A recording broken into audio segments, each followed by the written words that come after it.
නමෝ තස්ස භගවතු අරහතෝ සම්මා සම්බුද්දස්ස. නමෝ තස්ස භගවතු අරහතෝ සම්මා සම්බුද්දස්ස. නමෝ තස්ස භගවතු අරහතෝ සම්මා සම්බුද්දස්ස. ගෞරවනීය ලොකු ස්වාමීන් වහන්සේගෙන් අවසරයි. අදත් අපි තුන්වෙනි දවසේ මූලපරියාය සූත්‍රයේ මුල් කරගෙන අපි කට්ටිය එකතු වෙලා කරගෙන යන සාකච්ඡාවේ තුන්වෙනි දවසේ ඉතින් අපි ආපහු අර කලින් කීප විදිහට එන්න මේකේ අර්ථ ප්‍රකට වෙන විදිහට තව තවත් ගැඹුරින් ගැඹුරට යන්න ගන්න උත්සාහයක් තමයි මේ සූත්‍ර සාකච්ඡාවේ තියෙන්නේ. මේ සූත්‍රය හරියට ටික කාලයක් අරගෙන හරියට පැහැදිලි කරගත්තොත් ඉදිරි සූත්‍ර විශාල ප්‍රමාණයක් මේකෙන් ආවරණය වෙනවා. ඒ වගේම බෞද්ධ ලෝකේ එක මති මතාන්තරවලට ලක් වෙච්ච පැහැදිලි එක මතයක් ඉදිරිපත් කරගන්න නැති නිකායවල වලට බෙදීමට පවා හේතු වෙන මේ ගැඹුරු සූත්‍රයක් නිසා අර හදිස්සි නම් හිමින් යන්න කියන තියරියෙන් අපි මේක මේ ටික ගැඹුරින් ගැඹුරට යන විදිහට සාකච්ඡා කරගමු කියන මතේ පිහිටලා අද ආපු තුන්වෙනි දවසේ අපි කලින් නවත්තපු තැන ඉඳලා අපි සාකච්ඡාව කරගෙන යන්.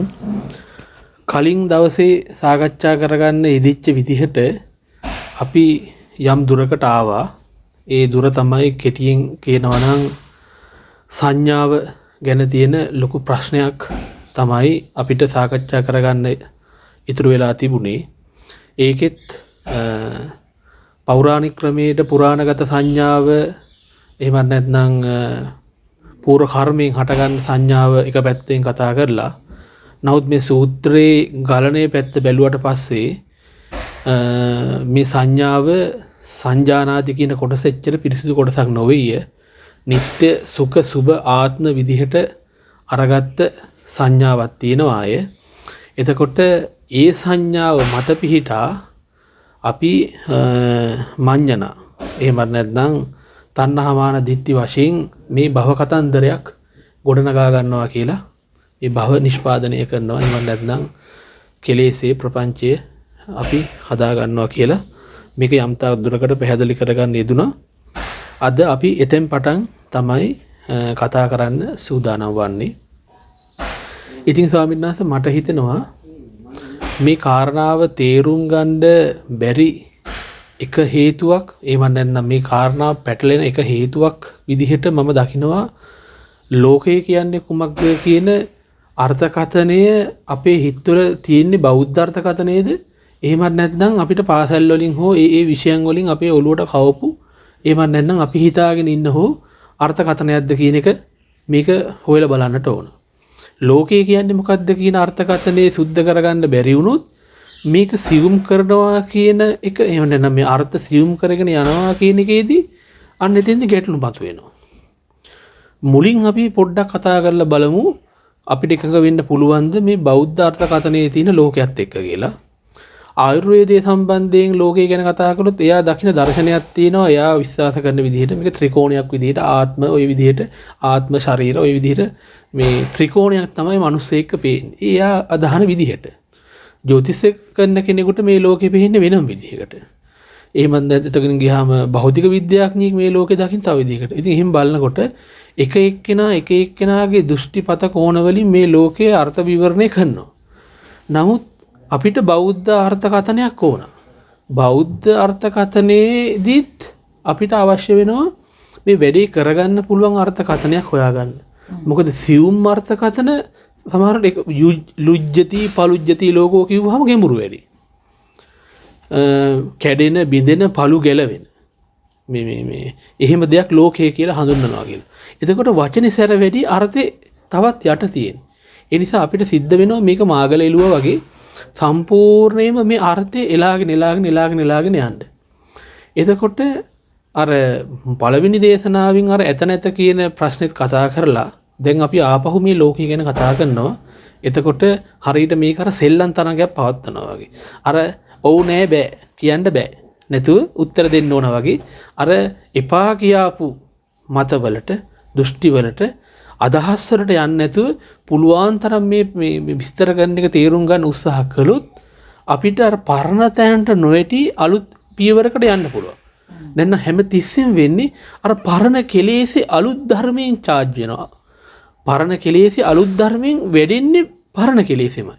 ඒ නිසා අර අලුත් උපන්න ළමෙක් වගේ හැම තිස්සෙම මේ දේ අහගෙන ඉන්නත් ඕන. අර කලින් මේ භාවිතා නොකට යුතුයි යුක්ති සහිතව බැහැර කළ දෘෂ්ටීන් අපි බැහැර කරන්න ඕන. එතකොට කෙනෙකුට දෘෂ්ටියක් වෙනුවට දර්ශනයක් ලැබෙනවා.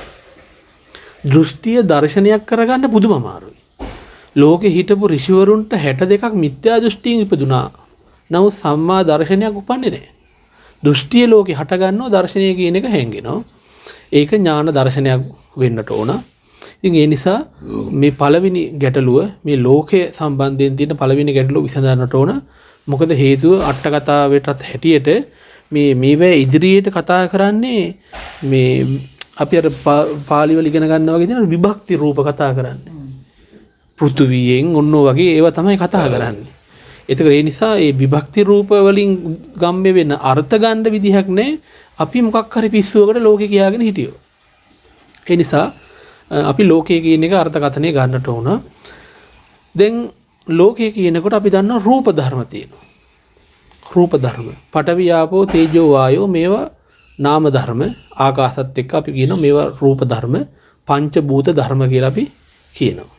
පඨවි ධාතුව, තේජෝ ධාතුව, වායෝ ධාතුව, ආකාශ ධාතුව මේ විදිහට පඨවි ආපෝ තේජෝ වායෝ ආකාශ කියන මේවෙන් තමයි මේ ලෝකෙ හැදිලා තියෙන්නේ. එතකොට අපි මේ කතා කරන මේ ලෝකෙ හැදිලා තියෙන්නේ මේ වෙයි.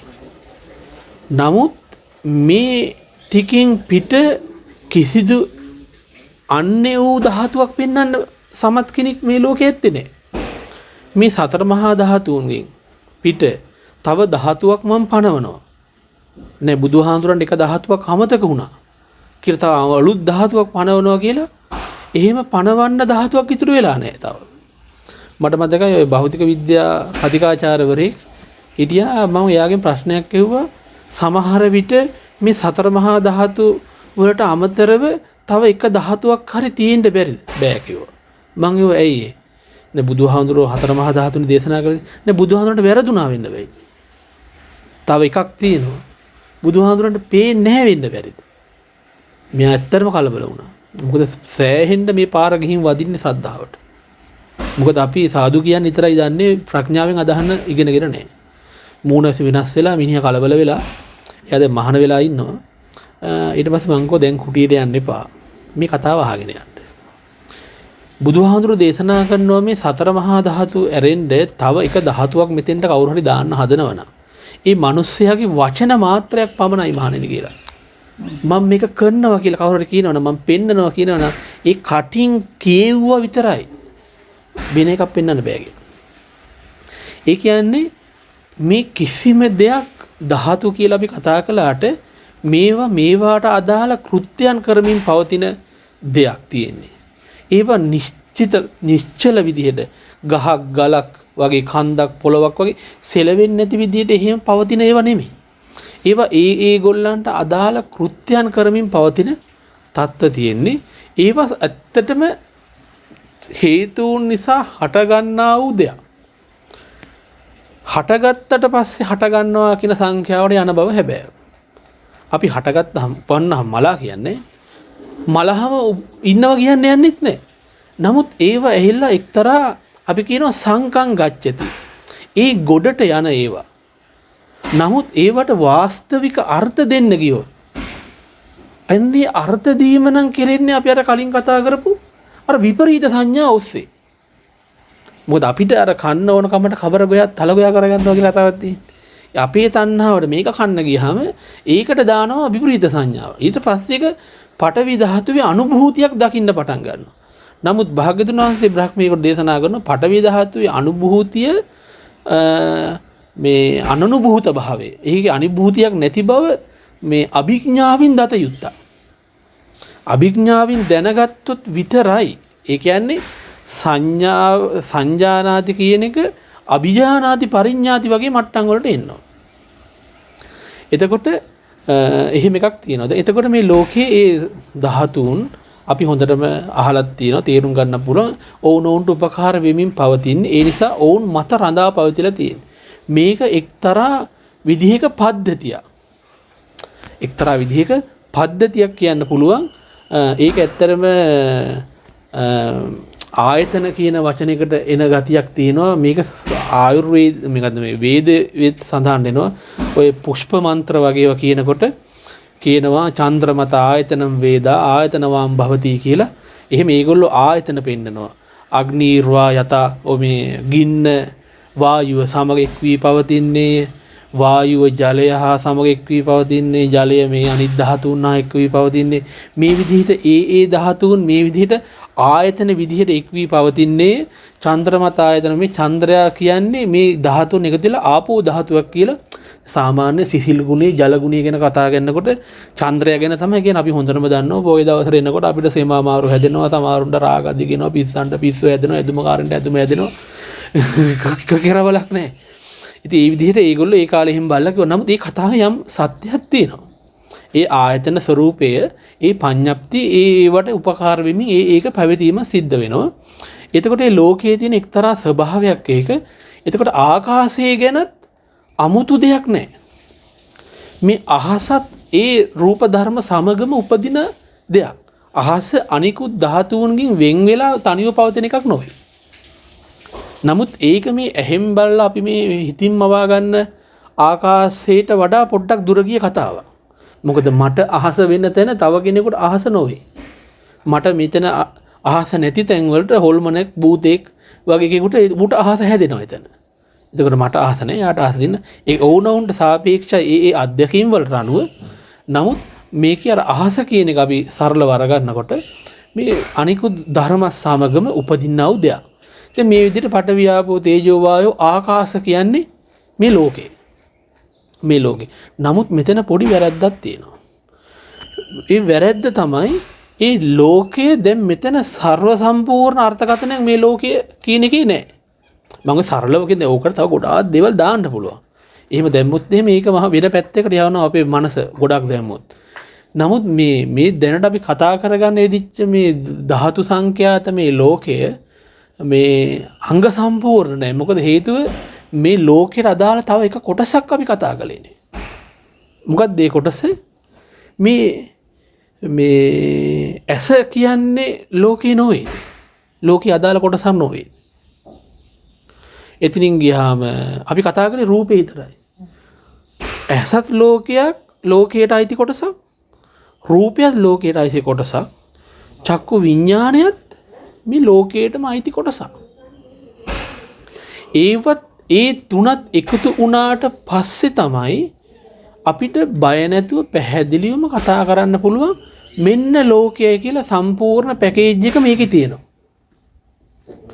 තනි ලෝකේ නෙමෙයි, ඇහත් එකතු වෙලා රූපයක් තියෙනවා, ඔන්න චක්කු විඥානයක් තියෙනවා, ඔන්න බලන්න සියල්ලම එකම තැන තියෙනවා. ලෝකය කියලා ගත්තාම ලෝකය කියන සංසිද්ධිය අවශ්‍ය සියලුම ධර්ම මෙන්න මේ තුනට ගත්තාම යුක්තයි, අඩංගුයි. එතකොට මෙන්න මේ විදිහට ශබ්දය, කන, සෝත විඥානය, නාසය, ගන්ධය, ගාහන විඥානය, දිව, රස, ජීවහා විඥානය, කය, ස්පර්ශය, කාය විඥානය, සිතත්, සිතුවිලිත්, මනෝ විඥානයත් කියන මේ දේවල් සියල්ලම ලෝකයේ කියන ගණයට වැටෙන. ඒ නිසා අර විද්‍යාඥයෝ වගේ රූප කලාප කඩ හෝ වේවා, එහෙමත් නැත්නම් රොකට් එකක් අරගෙන විශ්වයේ කොනක් හොයන්නෝ අර දේවතාවෙක් ගියා කියලා කියන්නේ කවුද? අර මේ ලෝකේ අග හොයන්න පුළුවන් කියලා ආයි දෙවියා ගියා වගේ මේක එහෙම බාහිරට කඩාගෙන යන්න දෙයක් නේ. මම යම් කිසි තැනක ජීවත් වෙනවද මේ සෛන්ද්‍රිය සහිතව, ඉන්ද්‍රියන් සහිතව, එතන මුළු ලෝකෙම ගොඩනැගී අවසానයි. මොකද සියල්ල මේකේ තියෙනවා. මට මතකයි එක සාකච්ඡාවක කිව්වා මේ ඒක භෞතිකවාදී. එයා කිව්වා මේ ලෝකය කියන එක ඇත්තටම මේ ලෝකයේ හැදිලා තියෙන සියලුම සංඝටක මේ ශරීරේ තියෙනවා. නමුත් ඉරහඳ තාරකා කොහින්ද මේක ඇතුලේ කියලා. කාලෝ පොන්සේකා මහත්තයා තමයි කිව්වේ. ඔක් කිව්වට පස්සේ මට මතකයි මම පොඩි එතකොට මගේ සාකච්ඡාව අහනවා. ගල්මංගොඩ මහාචාර්යතුමා හිටියා. ගල්මංගොඩ මහාචාර්යතුමා කියනවා ප්‍රොෆෙසර් ඉරහඳ බලන්න දුරේක්ෂි තියන්නේ ඇහැටනේ. එතකොට දැන් මේව කොහෙද තියෙන්නේ? අන්න එතකොට දාර්ශනික පැත්තකට පැටලෙලා වෙනවා. විශ්සර ඉඳලා කලේ ආගමයි විද්‍යාවයි දෙක දෙපැත්තට කරපු සංස්කෘතියක් සුද්ධ හැදුවා. ඉස්සර අපේ මේ විද්‍යාවයි ආගමයි කියන දෙක එකට එකතු වෙලා තිබුණේ බද්ධ වෙලා ගියේ. එතකොට විශාල ආධ්‍යාත්මික දර්ශන දැන් මේකේ මොකද විද්‍යාව එක කොනකට දාලා දර්ශනකාරයෝ බොරු කියන්නේ කියලා උංග තව කොනකට දැම්මට පස්සේ හරි පැටලවිල්ලක් එනවා. ඉතින් ඒ නිසා මේකේ මේ ලෝකයේ කියන එකේ අර ਸਰව සම්පූර්ණ අර්ථකථනය අපි ගන්නට ඕන. අන්න එතකොට මං හිතනවා ඒකේ මොකක් හරි අපහැදිලි තැනක් තියෙනවද තව සුද්ධ වෙන්න ඕනද මොකද ප්‍රශ්නේ? ඒ කියන්නේ මම කියන්නේ මෙහෙම ඉඳගෙන ඉන්නකොට මේ වැටහෙන විශාල ලෝකයේ මේකයි ලෝකය කියලා ගත්තොත් මේක අර්ථය තේරෙන්නේ නැහැ. මේ ඇහැට පේන මේ තඩි ලෝකේ අරගත්තොත් මේකයි ලෝකය කියලා කතා කරන්නේ මේ ආර්ය විවහාරය කියලා ඇත්ත පේන්නේ නැහැ. මෙහෙම ඉඳන් ඉන්නකොට අපිට මේ කනට ඇහෙන දානශාලා උයනේව දරපාලනේව මේ ඔක්කොම අපිට ඇහෙනවා. මේ තමයි ලෝකය කියලා ගත්තොත් මේ නාසයට දැනීම හරහා පරිප්පු සුවඳ දැන් තේ හදනවා අර මේ ඒව ලෝකය කියලා ගත්තොත් දිවට දැන රස හරහා ලෝකය කියලා ගත්තොත් කයට සිවුරු ස්පර්ශ වෙනවා පාවිසි ස්පර්ශ වෙනවා පුටු ස්පර්ශ වෙනවා මේ තමයි අර මේ දානශාලාවේ කිට්ටු තියෙන හෝල් එකේ තියෙන බඩු මුට්ටු කියලා එහෙම නැත්නම් මම මේ ඉඳගෙන ඉන්නේ ඒක ඇතුලේ කියලා ඒ විදිහට ලෝකය ගත්තොත් තේරෙන්නේ ඒ ඔක්කොම අත්තර දාලා අපේ තියෙන කුටි දැන් අරහේ පල්ලෙහා තියෙන බෝධීන් වහන්සේ මේ උඩ තියෙන සීමාව ඇතුළු මේ ආරණ්‍ය දේනාසනේ ආදී මනසට වැටෙනවා මේ වැටෙන්නේ ලෝකය කියලා ගත්තොත් මේකත් එක්ක යන්න බෑ. නමුත් මේ මම කියන තැනට අරගෙන බැලුවට පස්සේ ලෝකයක් ඉතුරු වෙන්නේ නැහැ. මම මේ පෙන්නලා දෙන්න හදන අර්ථයට අරගෙන බැලුවට පස්සේ එතකොට මේ කාලා බීලා පය ගහලා ඉන්න ලෝකයක් ඉතුරු වෙන්නේ නැහැ. එහෙනම් ඒ මට්ටමට තේරෙනවා නම් මම කැමතියි අනිත් පැත්තට අහන්න ඒක තේරෙන්නට කලින් පරිහරණය කරපු ලෝකයට අපිට දාන්න තියෙන නම මොකක්ද? ඒක ඇත්තනම් කණයි ශබ්දයයි සෝත විඥානයයි නම් එතන ලෝකේ ਸਰව සම්පූර්ණයි නම් එහෙනම් ඊට ප්‍රථමයෙන් අපි පරිහරණය කරපු ලෝකෙට අපිට භාවිතා කරන්න දෙන නම මොකක්ද? ඒකට අපි කියනවා මඤ්ඤණාවක් කියලා. ඒකට අපි කියනවා ප්‍රපංචයක් කියලා. ප්‍රපංච මඤ්ඤණ ඔය දෙකම දාන්න පුළුවන්. මෙන්න මේ ලොකු ප්‍රපංචය. ලොකු මඤ්ඤණාව මහ විශාල තෘෂ්ණාවක් මහ විශාල අවිද්‍යාවක් මහා මෝහයක් මහා භවයක් මහා උපාදානයක් විශාල ජාතියක් ඒ වගේම ජරා මරණ දෙකක් පැන වුණා කියලා මතක තියාගන්නට ඕන. ජරා මරණ ඉල්ලම් කන ජරා මරණ තියෙනවා. ඔන්න ඉල්ලම් කන ජරා මරණ වගේක් ඔයදී. එතකොට අර කනට ඇහෙන එක නවත්තන්නත් බෑ මැරෙනකන් කන මේ වැඩ කරනකන් සද්ද ඇහෙනවා ඒ වගේම සද්ද ඇහුනොත් එහෙම ඒක දැනගන්නවා ඒ ටික නවත්තන්න ඒකත් ජරා මරණ හට ගැනීමක් තියෙනවා. නමුත් ඊට අමතරව අපි දැන් මේ ඉල්ලගෙන කාපු ජරා මරණයක් තියෙනවා. භාග්‍යවතුන් වහන්සේ දේශනා කරනවා ජරා මරණ භික්ඛවේ අනිච්චං. මහණෙනි මේ ජරා මරණය අනිත්‍යයි. මහණෙනි මේ ජරා මරණය සංකතයි. ජරා මරණ හේතුන් හටගත්තේ.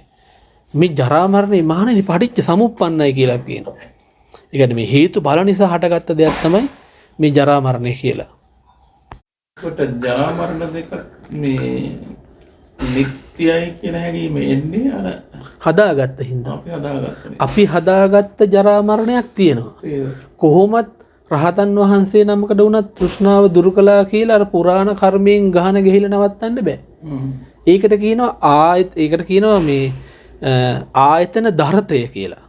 ආයතනේ වැඩ කරනවා. ඒ ජරා මරණයක් තියෙනවා. එතකොට අපිට නිරෝධ කරන්න පුළුවන් ජරා මරණයක් තියෙනවා. අනුපාදිශේෂ පරිනිර්වාණ ධාතුවෙන්. එහෙම නැත්නම් ඔක් රහත් වෙලා මේ පිරිනුවම් පාලා 100%ක් එතින් ඉවර කරන්න පුළුවන්. නමුත් ජීවත් වෙලා ඉඳද්දි ජරාව සහ මරණය ඉපදීම කියන සියලුම කාරණා නැති කරන්න පුළුවන්. මොකද හේතුව මානසික සංසිද්ධිය ප්‍රපංචයක් මඤ්ඤණාවක් නිසා. ජරා මරණයද ඔබ වහන්සේට හිතෙනවා ඔබ වහන්සේ මට වඩා වයසයි කියලා හිතනවානේ. ඒ ඔබ වහන්සේ හිතලා ගත්ත එකක් නොවේද? හැබැයි ඔබ වහන්සේගේ රූපය වයසට ගිය බව හැබැයි. නමුත් මම වයසයි වෙන්නේ කොහොමද? අන්න උතරේ ප්‍රශ්නේ තියෙන්නේ. අන්න ඒ කොට සම්පූර්ණයෙන් අයින් කරන්න පුළුවන්. ලෝක විවහාරද නේ? කොහොමද? ඒ සයින්ස් මමනේ හදාගන්නේ. දැන් මේ ආයස්මිතුන් වයසයි කියලා කියයිද මේ ආයස්මිතුන්ගේ වගේම පිරිසක් මුළු ලෝකෙම හිටියෝ. ඔබ වහන්සේගේ වගේම පිරිසක් ලෝකෙ ඉන්නවා කියන්නේ මගේ වගේම පිරිසක් ලෝකෙ හිටියොත් මට මේ මම අඩු වයසේ කෙනෙක් මම තරුණයි කියලා මට එහෙම සංඥාවක් ඒද තරුණයි කියලාවත් අඩුම තරමේ මහලුයි කියලාවත් මොකට සාපේක්ෂවද අපි මේක ගන්නෙ? අනිත් අය දිහා දැකලානේ. අනිත් අය දිහා දැකලා සහ අපේම අතීතයට පණ දීලා. අපි අතීත ඉස්කෝලේ ගිය කාලේ අර මේවට පණ දුන්නාට පස්සේ ඒ ඔක්කොටම ගෙවිච්ච ඒවට පණ එනවා. ඒක මේකත් එක්ක වෙනස්. මං ඉස්සරෝනේ ඉඳලා. ඈ? මං ඉස්සරෝනේ ඉඳලා. ඔව් දැන් නිකන් හිතලා බලන්න ඉස්කෝලේ යන කාලේ එකක් සිහි කරන්නකෝ. ඉස්කෝලේ ගුරුවරු බිම වැඩිච්ච ටොපි කොලේට පවා දැන් පණ එන්නේ නැද්ද? ඒක දිහා බලලා මේ පැත්ත බලනකොට කොච්චර වෙනස්ද අපි? එතකොට අලුතෙන් එකක් හදාගන්නවා මං වයසයි කියලා. ඒතර මම වයසයි කියලා රූපේ දිරන බව වෙනස් වෙන බව ඒක සැබෑවක්. දත් හැලෙනවා, හම රැලි වැටෙනවා, අරමෝ ඒක රූපේ ස්වභාවය. ඒක අපිට රහත් වෙලා පිරුණම් පාන නැති කරන්න බෑ. නමුත් අර හිතින් හදාගත්ත ජරා මරණේ ඒ ඉතින් ඔබ වහන්සේට කවදා හරි මැරෙනවා නම් මැරෙන්න වෙන්නේත් ඔබ වහන්සේට නෙමෙයිද? දැන් සනද කවදා හරි මැරෙන්න අපිට නෙමෙයිද? රූපේ මැරෙන බව හැබැයි. දැන් අපි නෙමෙයිද දෙවල ඉන්නේ කවදා හරි අම්බෝ මැරෙයිද නැහැ, දර කොටේ වැටෙයිද නැහැ. එහෙම නැත්නම් කොටියක් අයිද නැහැ, අලියා ගහිද නැහැ කියලා අපි කැලේ ඉන්නකොට බය ඉන්නවා. දැන් අපි බය වෙලා මැරෙන්නද? අන්න ඒ කොටස් ඉවත් කළ හැකියි. මොකද හදාගත්ත නිසා. දැන් අර පොඩි ළමයෙක් හිටියලු. අම්මා කුස්සිය වැඩ කර ඉන්නකොට අම්මා උලුසාලු මොතර එකක් ගහලා. පොඩි එකා දන්නේ නැහැ පොඩිනේ අම්මා ආක බලන් ඉඳලා අර බේසෙම අල්ලලා.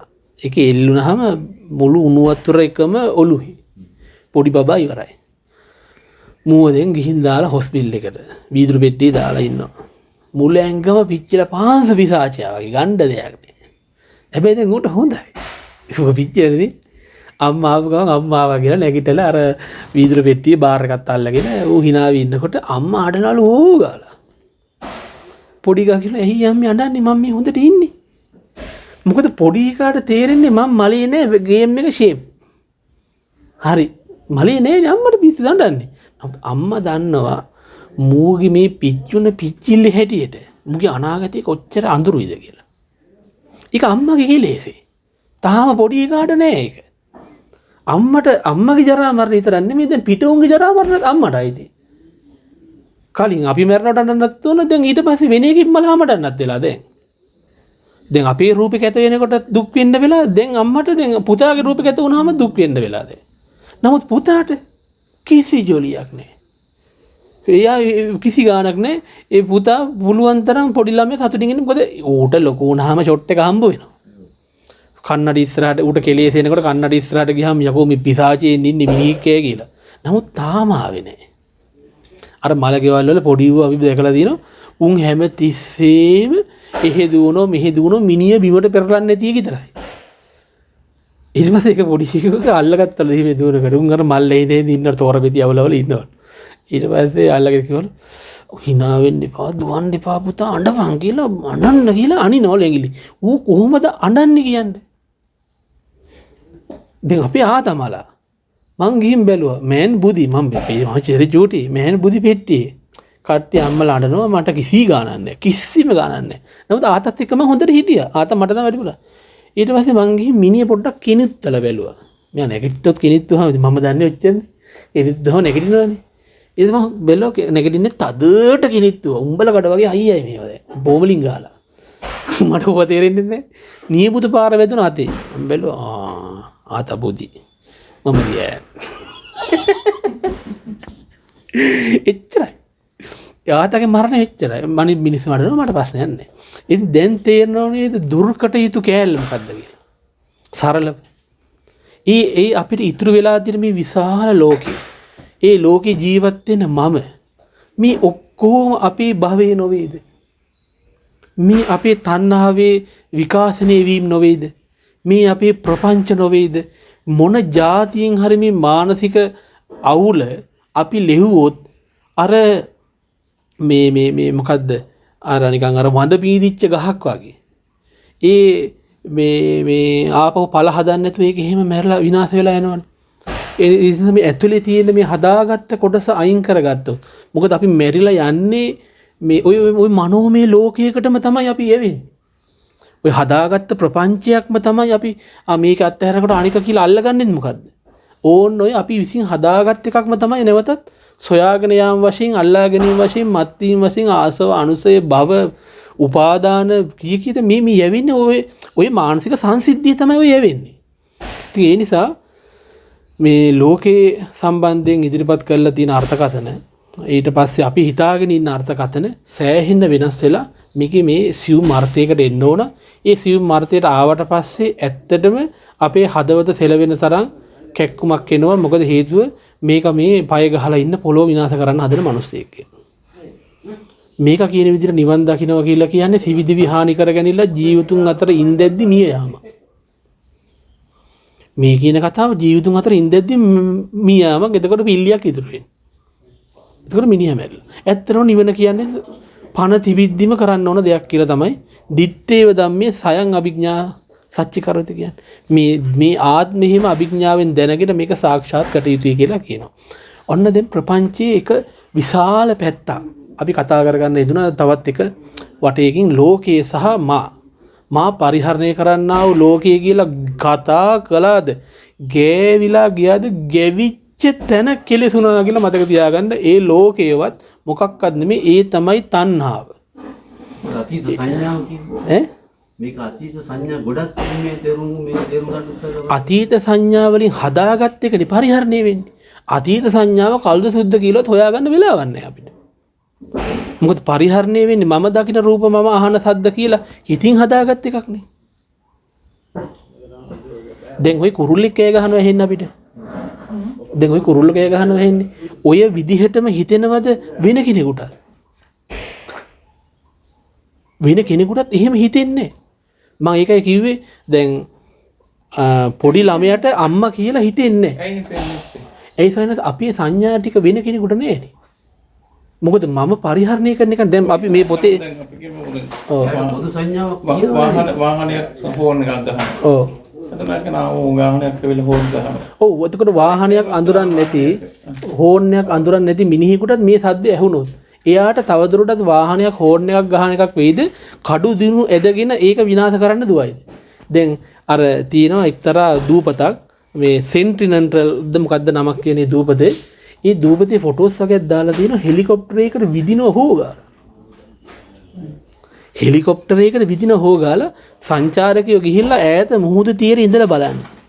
එයි උන්ට තේරුම් ගන්න බෑ මේක බෝට්ටුවක් කියලා. මේක හෙලිකොප්ටරයක් කියලා තේරෙන්නේ නැහැ ප්ලේන් එක කියලා. කැමරා කරන්න පාත් කරනකොට කිසි ගාලා විදිනවා. නමුත් එයාට ඒක පෙනෙන ස්වභාවය හැබැයි.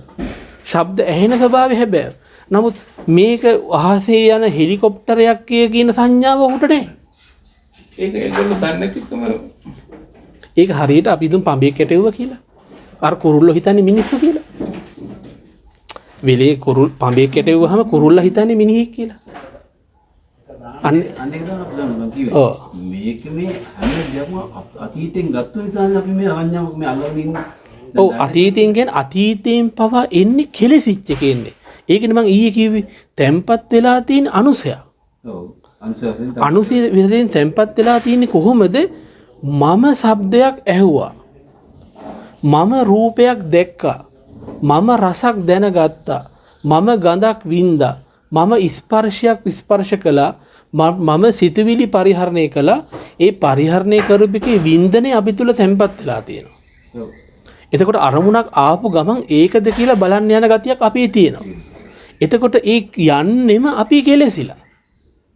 එතකොට ඒක හඳුනගන්නෙම අසවල් එක කියලා අතීත සංඥාවකින් තමයි. නමුත් හඳුනගන්නේ අසුද්ධ චින්තා සමලේහි චින්තිතා. මේ කෙලෙස් සහිත හිතකින් තමයි මේක අඳුනා ගැනීම සිද්ධ කරන්නේ.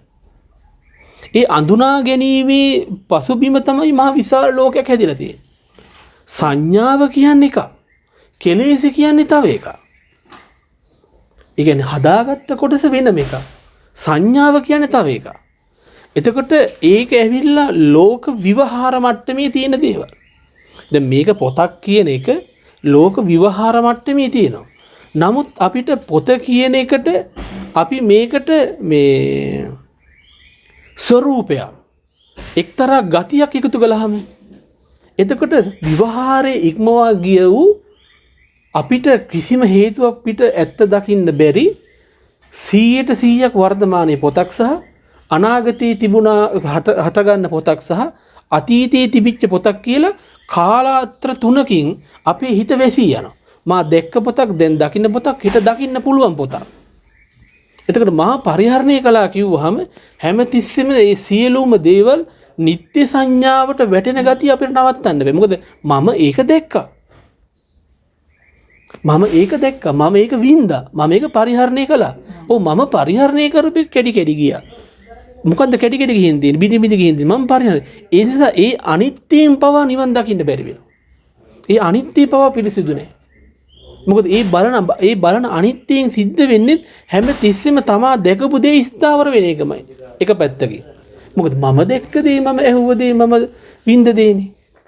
මම දැන් ඒකනේ කෙලෙස් කියන්නේ. ඔව් අන්න ඒ කොටස පුරාණ සංඥාව සමග පටලවා නොගත යුතුයි. පුරාණ සංඥාව තියෙනවා. නමුත් පුරාණ සංඥාවත් එක කෙලෙස් තියෙනවා. එතෙන්ද පුරාණ සංඥාව අපි දැන් ඉදිරියට යනවනේ දැන්. ඔව්. අපි යනකොට එතන ඉඳලා අපිට පුරාණ වෙන්න ඉදිරියෙන් එන්න එපා. කෙලෙස් තුලින් සංඥා එන්න එපා. ඒකනේ මේ දිගටම ප්‍රපංචවද මේ කියන්නේ. ඔව්. අරමුණ එනකොට අරමුණට මල් ලිහිලා පාවඩ දාලා බාරගන්නේ පුරාණ කෙලෙස් සංඥාව. ඔව්. ඒ කියන්නේ ආසව අනුසය වලින් තමයි එනකොට මල් මාලි දාන්නේ.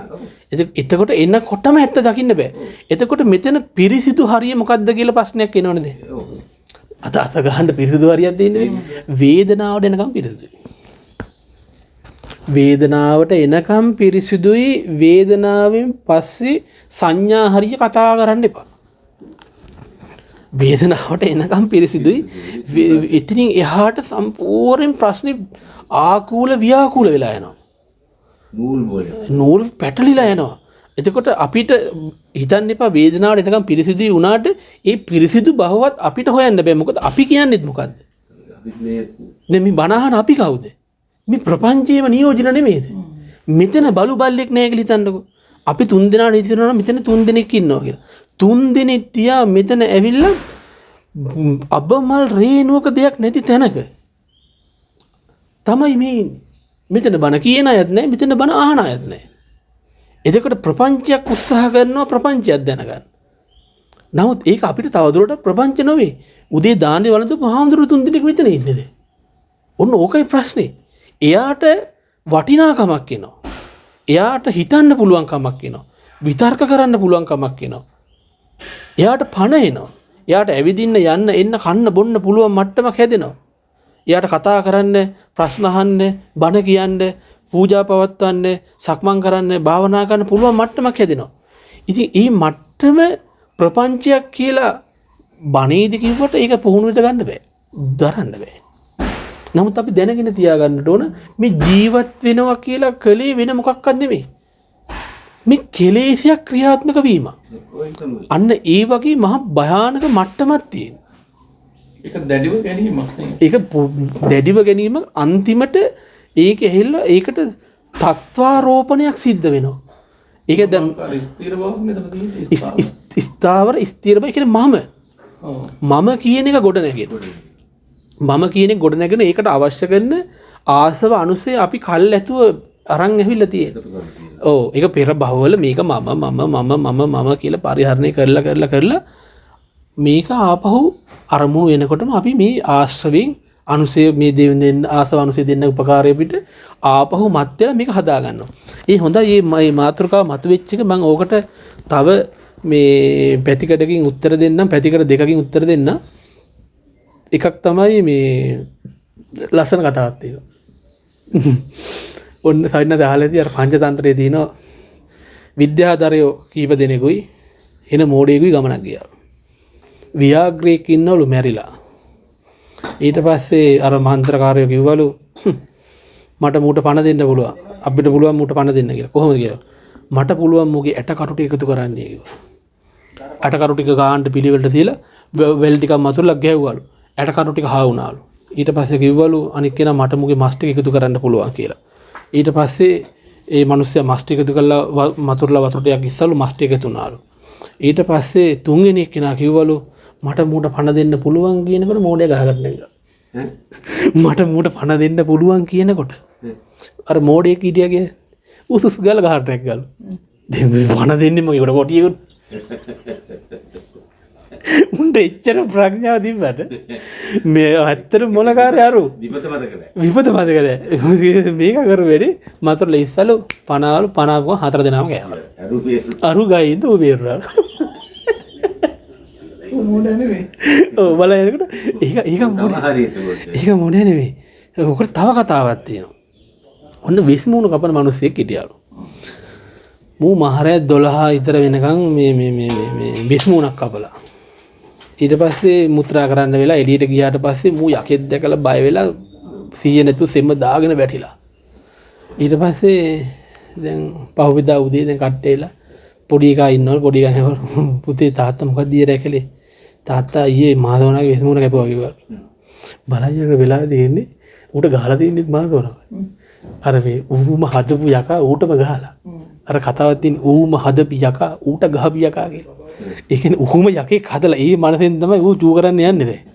ඊට පස්සේ වටවිට බලනකොට අර දවසම අරකම කරලා හිත ඉඳලා මූට දැන් යකෙක් පෙල්ල යකා ගහලා ඌ සෙම දාන් වැටලා එතන. ඒ නිසා මේ අපි විතර්කය භාවිතා කරලා අපි සංකල්ප ගොඩනගනවා තමයි. සංකල්ප ගොඩනගලා අර අන්තිම මොහොතේදී මේ සංකල්පයට පණ දෙන තැනදී අපිට අපිවත් නැහැ බ්‍රේක් නැහැ එතෙන්දී. හදලා ගොඩනගලා පණ දෙනවා. විතර්ක කරලා මම දැකපු රූපයක් බවට මේක කොහොම හරි පත් කරගන්නවා. පත් කරගෙන ඉවර වෙලා මේකට වාස්තවිකත්වයක් දෙනවා. මම කියලා ඒකට පණ දෙනවා. අර රූපේ නම් මේ රූපේ ඒව නැත්නම් මේ ගහ කියලා ඒකට පණ දෙනවා. ඊට පස්සේ මම ගහක් දැක්කා. මම ශබ්දයක් ඇහුවා. ඊට පස්සේ ඔය කොටස මුල් කරගෙන අනිත්‍ය දුක්ඛ අනාත්ම වඩනවා කෙනෙක් ඉන්නවා අරක නොදක. ඔය කතාව. එතකොට කොච්චර අනිත්‍ය දුක්ඛ අනාත්ම වැඩුවත් එයාට උඩරිම යා ගන්න පුළුවන් වුණොත් යා ගන්න පුළුවන් වෙයි ආකින්චඤ්ඤායතන භූමියට. නැත්නම් කුසලයක් සිද්ධ වෙයි. නමුත් විපස්සනා සිද්ධ වෙන්නේ නැහැ. දැන් ස්ත්‍රියක්ව අරගෙන අපි අසුබ මෙනෙහි කරනවා. ස්ත්‍රියගේ කෙස්ලොම් නියද සම්මස් කියලා. ස්ත්‍රියගේ කෙස්ලොම් නියද සම්මස් කියලා මෙනෙහි කරන්න අර කාන්තාව කියන සංඥාවමයි ස්ථීර වෙන්නේ. එයාගේ මෙහිමයි. කාන්තාව මුල. ඔව්. නමුත් භාග්‍යවතුන් වහන්සේ දේශනා කරන විදිහට මේ ලොම් කියන්නේ කෙස් කියන්නේ ලේ කියන්නේ සත්‍ය එක්කත් පුද්ගලයෙක්වත් නෙවෙයි. මොලේ කියන්නේ ගෑනු මොළ පුරුෂ මොළ නෙමෙයි. ඒකට කියන්නේ මොලේ. උදාහරණයක් දෙනවා. අර මේ මොකද්ද එළදෙනක් අරගෙන කපලා තුම්මන් හන්දිය විකුණනකොට මහණෙනි මරද්දි හරක මරනවා කියලා තිබ්බට විකුණනකොට හරම් මස් හරකගේ හරම් මස් කියන සංඥාවට එනවා. එතකොට අර ඔක්කොම සංඥා හැලෙන්න ඕන. ඔන්න දැන් මං හිතන්නේ සාමාන්‍යයෙන් තේරුම් ගන්න පුළුවන් මේ අපි මේ කතා කරන මේ ප්‍රපංචය ගොඩනගා ගැනීම එක්තරා පියවරක්. ගොඩනගා ගැනීම එක්තරා පියවරක් තමයි මේ විතර්ක කිරීම. විතක්ක ਵਿਚාර ඉතින් අපේ ධර්මානුකූලව මේ පද දෙක එකටමයි සයින්නාස තියෙන්නේ. ඔව් ඒ දෙක වෙන් කරලා කතා කරන්න බැරි නිකන් අර එකටම ඈඳිලා යන එකම පද දෙකක් විචාරේ තියෙනවාමයි. විතක්ක ਵਿਚාර දෙක කියලා කියන්නත් පුළුවන් ඉතින්. විතක්කෙත්වා ਵਿਚාරෙත්වා පච්චා වාචම් බින්දති කියලා තියෙනවා. ඒ කියන්නේ කවුරු හරි කෙනෙක් වචනයක් පවා කතා කරනවා නම් විතක්ක කරලා ਵਿਚාර කරලා පසුවයි වචනයක් එළියට දාන්න කියලා තියෙනවා. එතකොට දැන් අර පුරාණ මේ සාමාන්‍ය ලෝකයේ දැන් අපි නිකන් ඉන්නකොට අපිට නැද්ද? ඒ කියන්නේ දැන් අපේ විතරකේ ਵਿਚාරයත් එක්ක ඔව් දැන් එතන සාමාන්‍ය මිත්‍යා අපි කියමුකෝ දැන් කාම සංකල්පනාවක් කියන එහෙමයි. ඒකත් එක්ක ਵਿਚාරයත් තියෙනකොට ඒකේ ප්‍රීති සුඛය එකක් තියෙනවනේ. මෙහෙමයි සාමාන්‍ය කාමයට එක්ක ප්‍රීති සුඛ කියන දෙක යෙදෙන්නේ නැහැ ස්වාමීන් වහන්සේ. ප්‍රීති සුඛ කියන එක දෙදෙන්නේ නැහැ. ඒක අපි අවශ්‍ය නෑ. ඒක අපි වැරදි වශයෙන් ඒක ලොකු සතුටකුත් සැපේකුත් තියනවා නේද? ඒකේ සවින්නාස ඇත්තටම දෙවීමක් ප්‍රීතිය විදිහට මේ වටහා ගැනීමක් තියෙන මනසේ. දෙවීම. ඒ කියන්නේ රාගය, කාමයේ කියන දේවල් වල තියෙන එක්තරා විදිහක දෙවීම ලෝකයා සම්මත කරගන්නවා ඒ සතුටයි කියලා. ඒ කියන්නේ කාමය පරිහරණය කරන කෙනෙක් කවදක්වත් මේ ධ්‍යාන වගේ මට්ටමක පිරිසිදු නිර්වද්‍ය සැපයක් තියෙනවා කියන එක කවදක්වත් අත්විඳලා නැහැ. අර කෙලෙසක තියෙන අපි හිතනවා මේ තණ්හාවෙන් එයා සතුට වෙනවා කියලා. ඒ සතුට වෙන්නේ එයා සතුටක් දකිනවා ඒකේ. දැන් අපි මල් පූජා කරන මලක් පිළිත් කියනවා කියන්නේ. එහෙමයි. එතකොට මේ කුසල් සිත නිසා වෙන කුසල් සිතේ අවුලක් නැහැ. එතන නෑ. ප්‍රීතිය එනකොට අන්න ලෝභ දේශ වලින් තොරව අන්න මේ නිර්වද්‍ය සුඛයක් හට ගන්න බලනවා. ඒක ඇහිල්ල බොහොම නිවිච්ච ශාන්ත සුඛයක්. නමුත් රාගය වගේ එකකදී සම්පූර්ණයෙන් හිතත් කයත් දවන. දවන එකක් තියෙන. ගිනි ගුලිය ලොකු වුණත් පුච්චනවා. ඒක හඳුන් කූරු රොඩක් වුණත් පුච්චන එක පුච්චනවම තමයි. නමුත් ලෝකයා ඒක සම්මතයි, සැප සම්මතයි. ඒක හරියට තුවාලයක් කසන මිනිහා කසනකොට එන වේදනාව සැප විදියට සම්මත කරගත්තා වගේ දෙයක්. වෙනකොට අතුරු වෙනවා. ඒක දන්නවා. ඒ වගේ නෝට නමුත් අර ඉතින් බුදුන් වදිනකොට තියෙන කුසල් චේතනාවේ ඒක එහෙම වෙන්නේ නැහැ. ඒ ප්‍රීතිය නෙමෙයි. අරක වේද දවන ස්වභාව. වන ස්වභාව කියන්නේ වේද. ඔව් ඒක කාප සපයක් කියලා ඒක බලසේ මනසේ අර ඇදගත්තු ස්වභාවයක් පමණයි. ඔව් අර කතා කරේ අර එක දවසක කාමයේ යෙදෙන කෙනා ඇති වෙන්න ඊළඟ දවසට ආයෙ අලුත් නිර්මාණයක් එයා හිතේ තියාගන්නවා කියන්නේ. එතකොට ඊළඟ දවසට ආයෙ එකක් හිතනවා කියන්නේ. එතකොට එයාට අලුත් දේ හැම වෙලේම එයාට ඒක නැවතීමක් නැහැනේ. ඔව්. එයා හැමදාම අතෘප්ති කරයි. මේකයි. එතකොට එයාට එක මානසිකත්වයෙන් තමයි මේ ඒකයි මම අර මම මේ උපමාව කියන්න බෑ කියලා පාර රෙකෝඩ් එකේදී මම කිව්වේ. පළවෙනි සැරේ ගෑණීත් එක්ක බුදියන එකාට ඒ ඌ එන්නේ මෙන්න ඒක මොකක් කරේ පොඩි මදිකමක් අවුලක් තියෙන ඒක හරි ගියේ නෑ මට ඊළඟ සැරේ හරියට කරගන්න පුළුවන් ඒක. ඊළඟ සැරේ ඔච්චරම තමයි. එක ගමනක්වත් උඩ හරියට කරගන්න හම්බෙන්නේ නෑ මේක. ඒක හරියන්නේ නැත්නම් අල්ලපු ගෙදර හෝ වේවා පිට සල්ලි දීලා හරි කමන්නේ. අර ඒ විදිහට මේක මහා ව්‍යාප්ත වීමක් තියෙන අර බලාපොරොත්තු වෙන එක ගන්න බැරි කතියකුත් තියෙනවා. ඉතින් අර මිනිස්සු කරන්නේ මොකද්ද? අර හිත දවන, කය දවන කාමෙන් මිනිස්සු සතුටු වෙනවා. ඒ මනසින් සතුටක් ගන්නවා. ඒක හරි ෂෝක් දෙයක්. මොකද ඒ හරියදී සම්පූර්ණ කාම මට්ටමේදී එයා මත් වෙලා ඉවරයි. හිතින් එනම සතුටක්. ඒ එන්නේ හිතින් අර කෙලේ අවිද්‍යාව නිසා මේක හරි හොඳයි කියලා අවිද්‍යාව නිසා හදාගත්ත සතුට. ඒකට ප්‍රීතිය කියලා මොන જાතියවත් කියන්නේ. නමුත් ලෝකයා සම්මතයි ඒක ප්‍රීති කියලා. නමුත් ඇත්තටම නිර්වද්‍ය වෙච්ච ප්‍රීතියක් තියෙන්නේ කාමයක් නැති තැනක. ඒ කියන්නේ කුසල් හිතක තියෙනවා. නමුත් මේ කුසල් හිතේ තියෙන ප්‍රීතිය, කුසල් හිතේ තියෙන කාමය ඒකට සමාදම් වෙන්න තරම් මේක තමයි පස්සද්ධිය කියන්නේ. මේකට තමයි විවේකී කියලා කියන්නේ. කියලා මේ ඒකට සමාදම් වෙන්න තරම් මානසික මට්ටම බණ භාවනා කරන යෝගාවචරයගෙත් නැහැ. ඒ සයින්නස මේ භාවනා කරලා හිත පොඩ්ඩක් තැම්පත් වෙච්ච ගමන් පට්ට බෝරින් කරන නැගිටලා යන යෝගාවචරයම. මෙච්චර කිවල් දොරල් අත්තර දාලා මහාන වෙනවා. ඊට පස්සේ කැලේකට එනවා. පන්සලත් අත්තර දාලා. ඊට පස්සේ කැලෙත් අමතක කරලා හයට එනවා. හයත් අමතක කරලා ආනාපානට එනවා.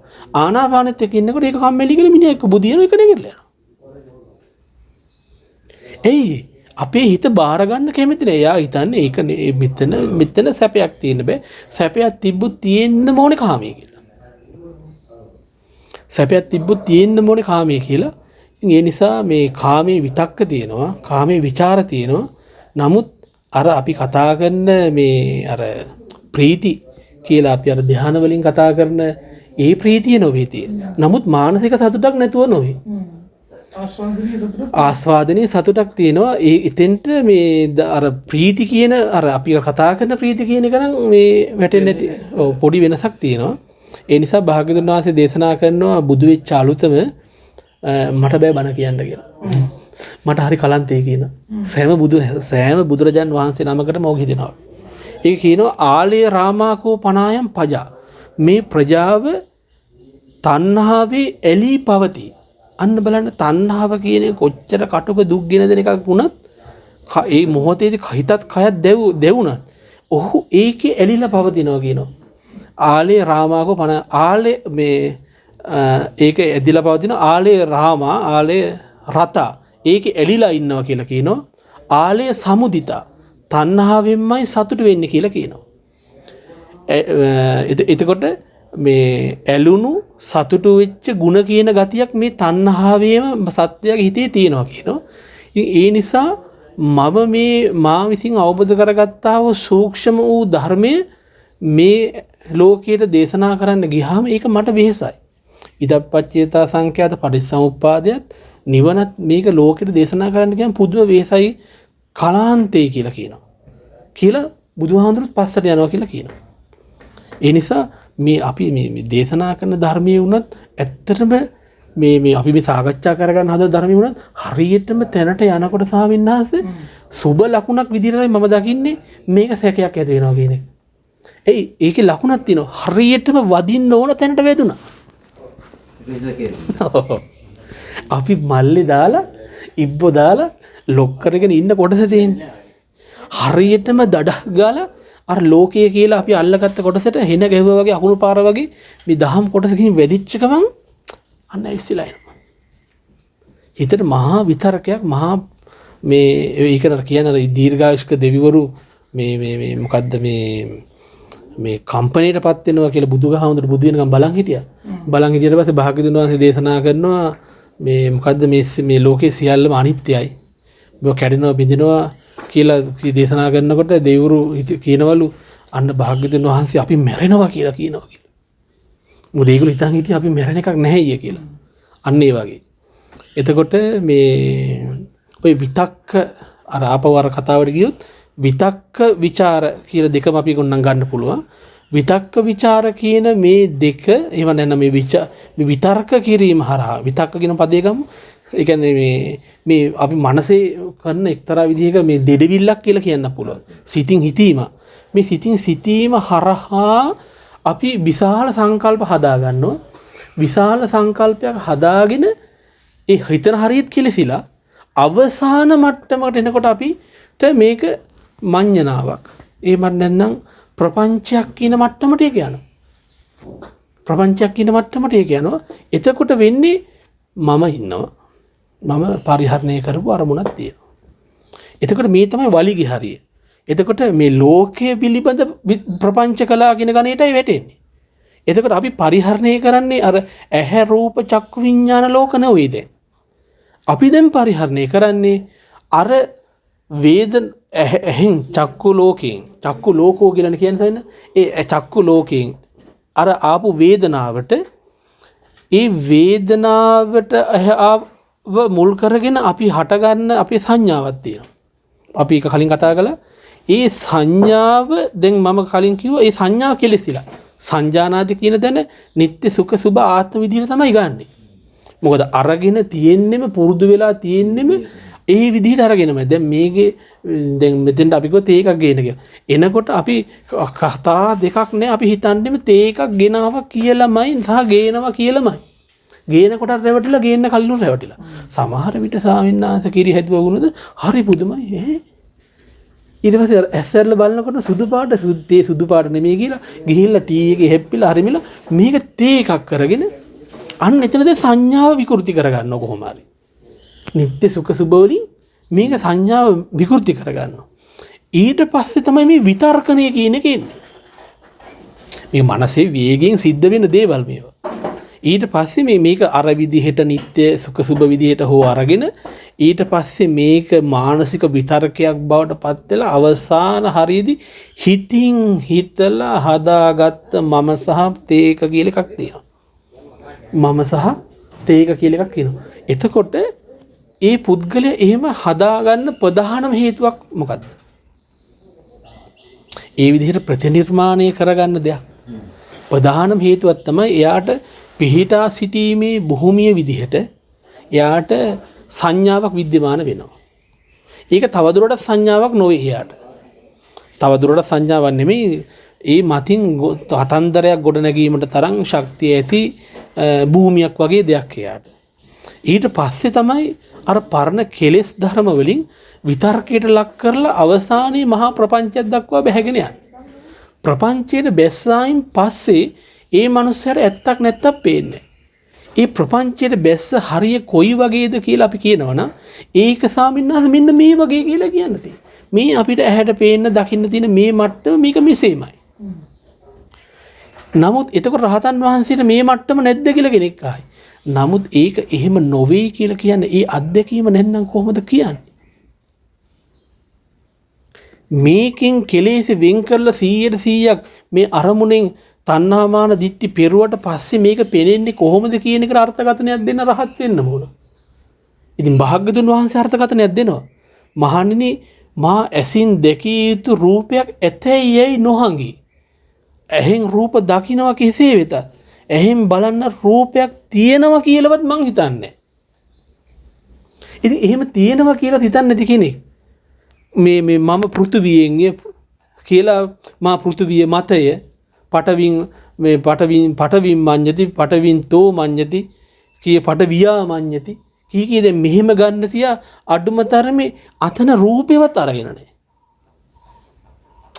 අඩුම තරමේ ඇහැට පේන මෙතන ඇහැට පෙන්න රූපය ඇතැයියයි කියන තැනවත් අරගෙන නැහැ.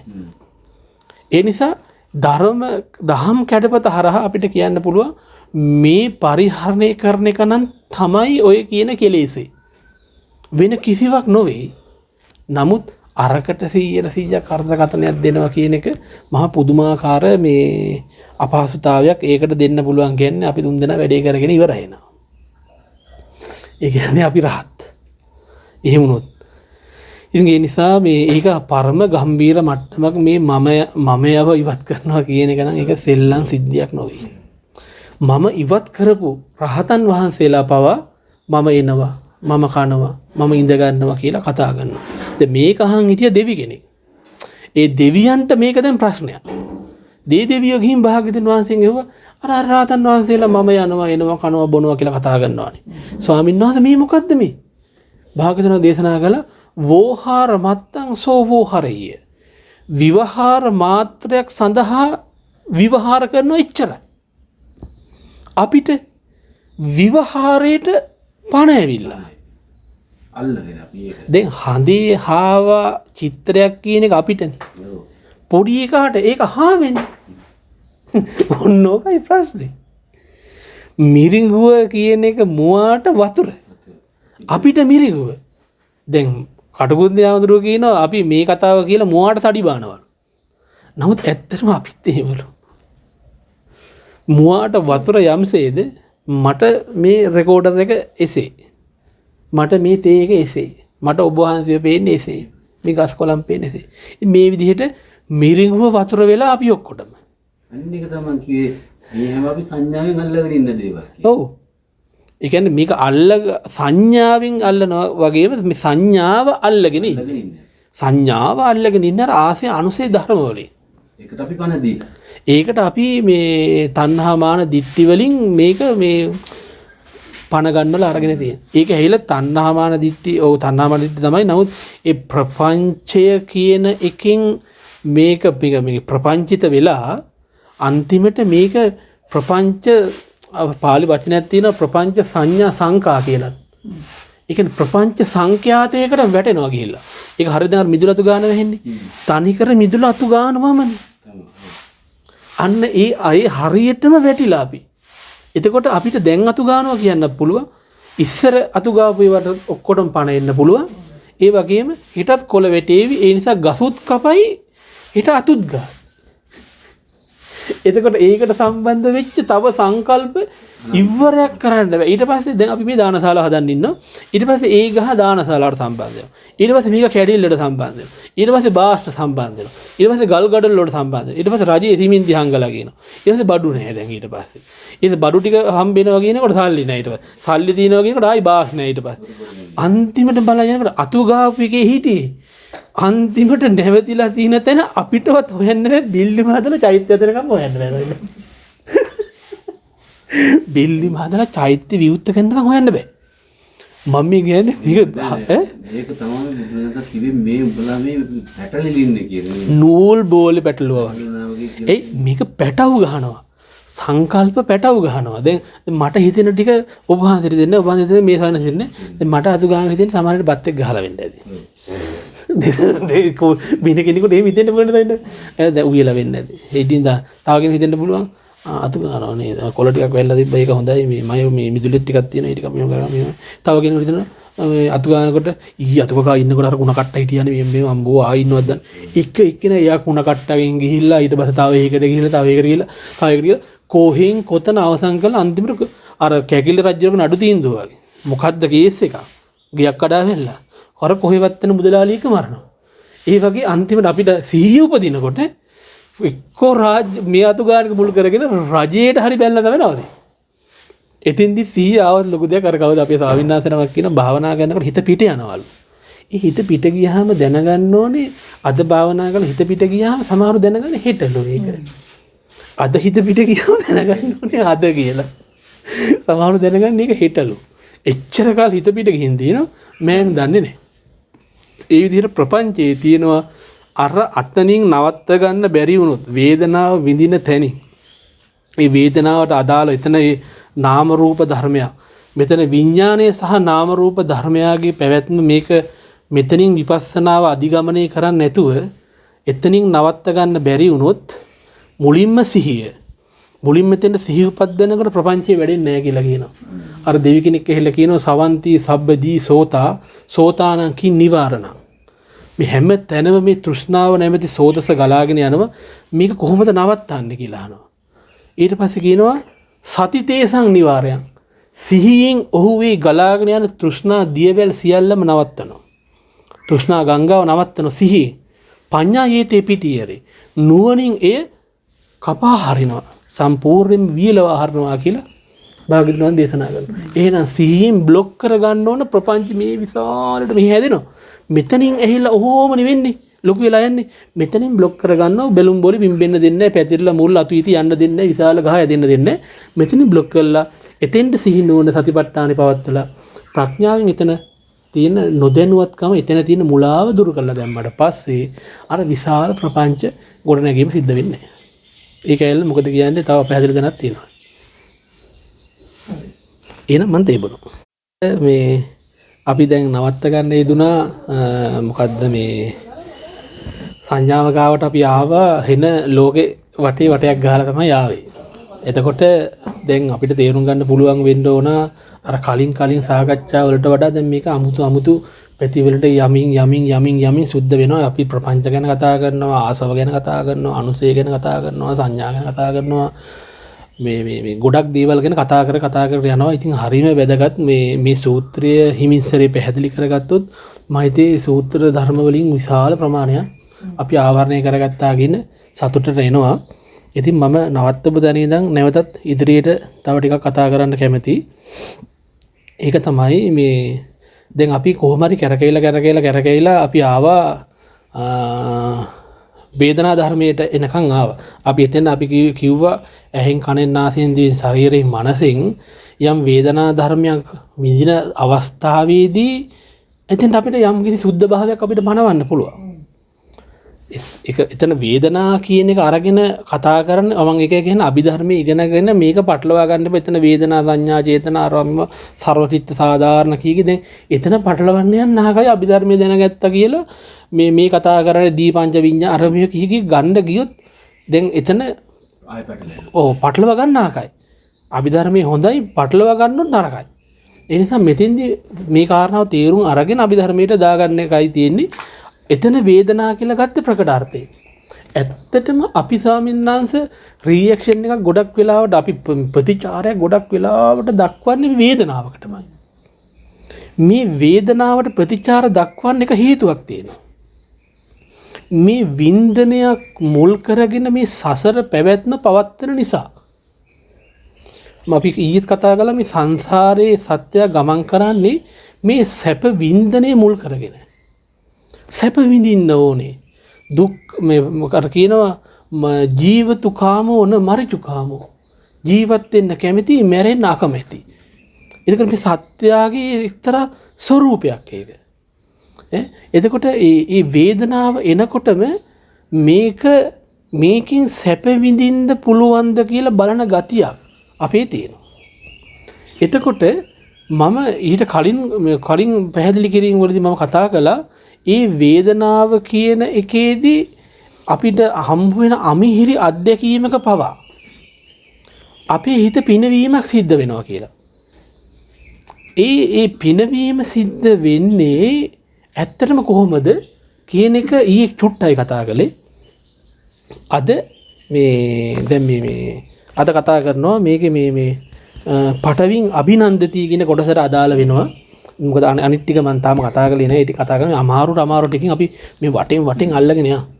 මේ එතකොට මේකේ හිත පින වෙනවා කියන එක තමයි අභිනන්දනය කියලා කියන්නේ. වෙන මොකක්වත් නැහැ. නන්දති අභිනන්දති කියලා ඔම තිබ්බට අභිනන්දනය කියන්නේම මේ හිත අපිට වර්තමානයෙන් තේරුම් ගන්න වෙන්නේ මම සතුටු වෙනවා කියන තැනින්. නින්ද ගියාම අභිනන්දති නෑ. මට මතකයි අපේ සමහර ස්වාමීන් වහන්සේලා කමඨහන් දේශනා පවත්වද්දී කියනවා නින්ද කියන්නේ මහා අමු මෝහයක් කියලා. නින්ද කියන්නේ මෝහයක් නොවේ. ඒකට බලන්න චූල සත්‍යක කියලා සූත්‍රයක් තියෙනවා. මම හිතන්නේ චූල සත්‍යක සූත්‍රේ.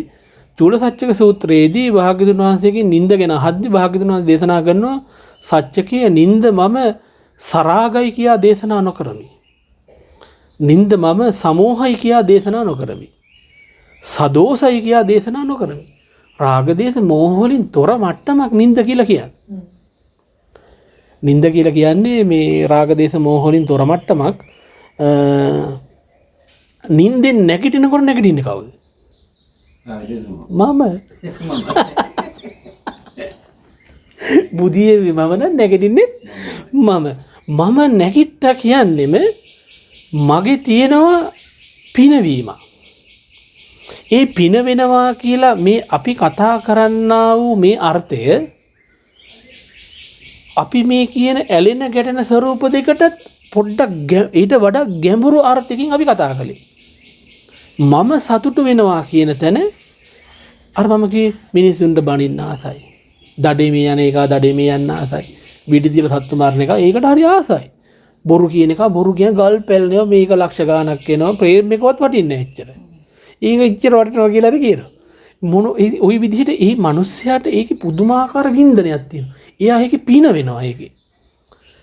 ඊට පස්සේ ඔන්න ওই කාරණා අපි තේරුම් ගන්නට ඕන. ඒ පිනවීමේ ප්‍රතිඵලයක් නිසා තමයි අපි ඒකට බැන හරි ඉන්නේ. මොකද තමුන් ඒකේ පින වෙලා ඒක මම වෙලා ඒක මගේ වෙලා ඒක මගේ ආත්මය වෙලා ඒක මම වෙලා මගේ වෙලා මගේ ආත්මේ බවට පත් වෙලා මෙන්න මේ මම කියන තැන ඕනෑම අවස්ථාවකදී මමයා කියන එක නියෝජනය වෙනවා නම් පින වුණාමයි මම කියන එක කොහේ හරි නියෝජනය නම් පින වුණා මේක කියනවා අභිනන්දති කියලා. එතකොට අපි මේකේ තණ්හාවේ ආකාර තුනක් පෙන්වන තැනක් තියෙනවා. ඒ තණ්හාවේ පෙන්වන ආකාර තුන තමයි යායන් තණ්හා පෝනෝ භවිකා නන්දි රාග සහගත తත්‍ර අභිනන්දනි. භවයක් සකස් කරනවා පෝනෝ භවිකා යායන් තණ්හා පෝනෝ භවිකා නන්දි රාග සහගත නන්දි රාගයෙන් යුක්තයි. නන්දි රාගයෙන් යුක්තයි කියන්නේ ඇලීමෙන් යුක්තයි. ඒක මම කියලා තමයි ඒක යෙදෙන්නේ නන්දි රාගේ. මම කියලා කෙනෙක් ඉන්නවා. తත්‍රාභිනන්දනි. ඒතන මම විදිහට ඇලෙනවා.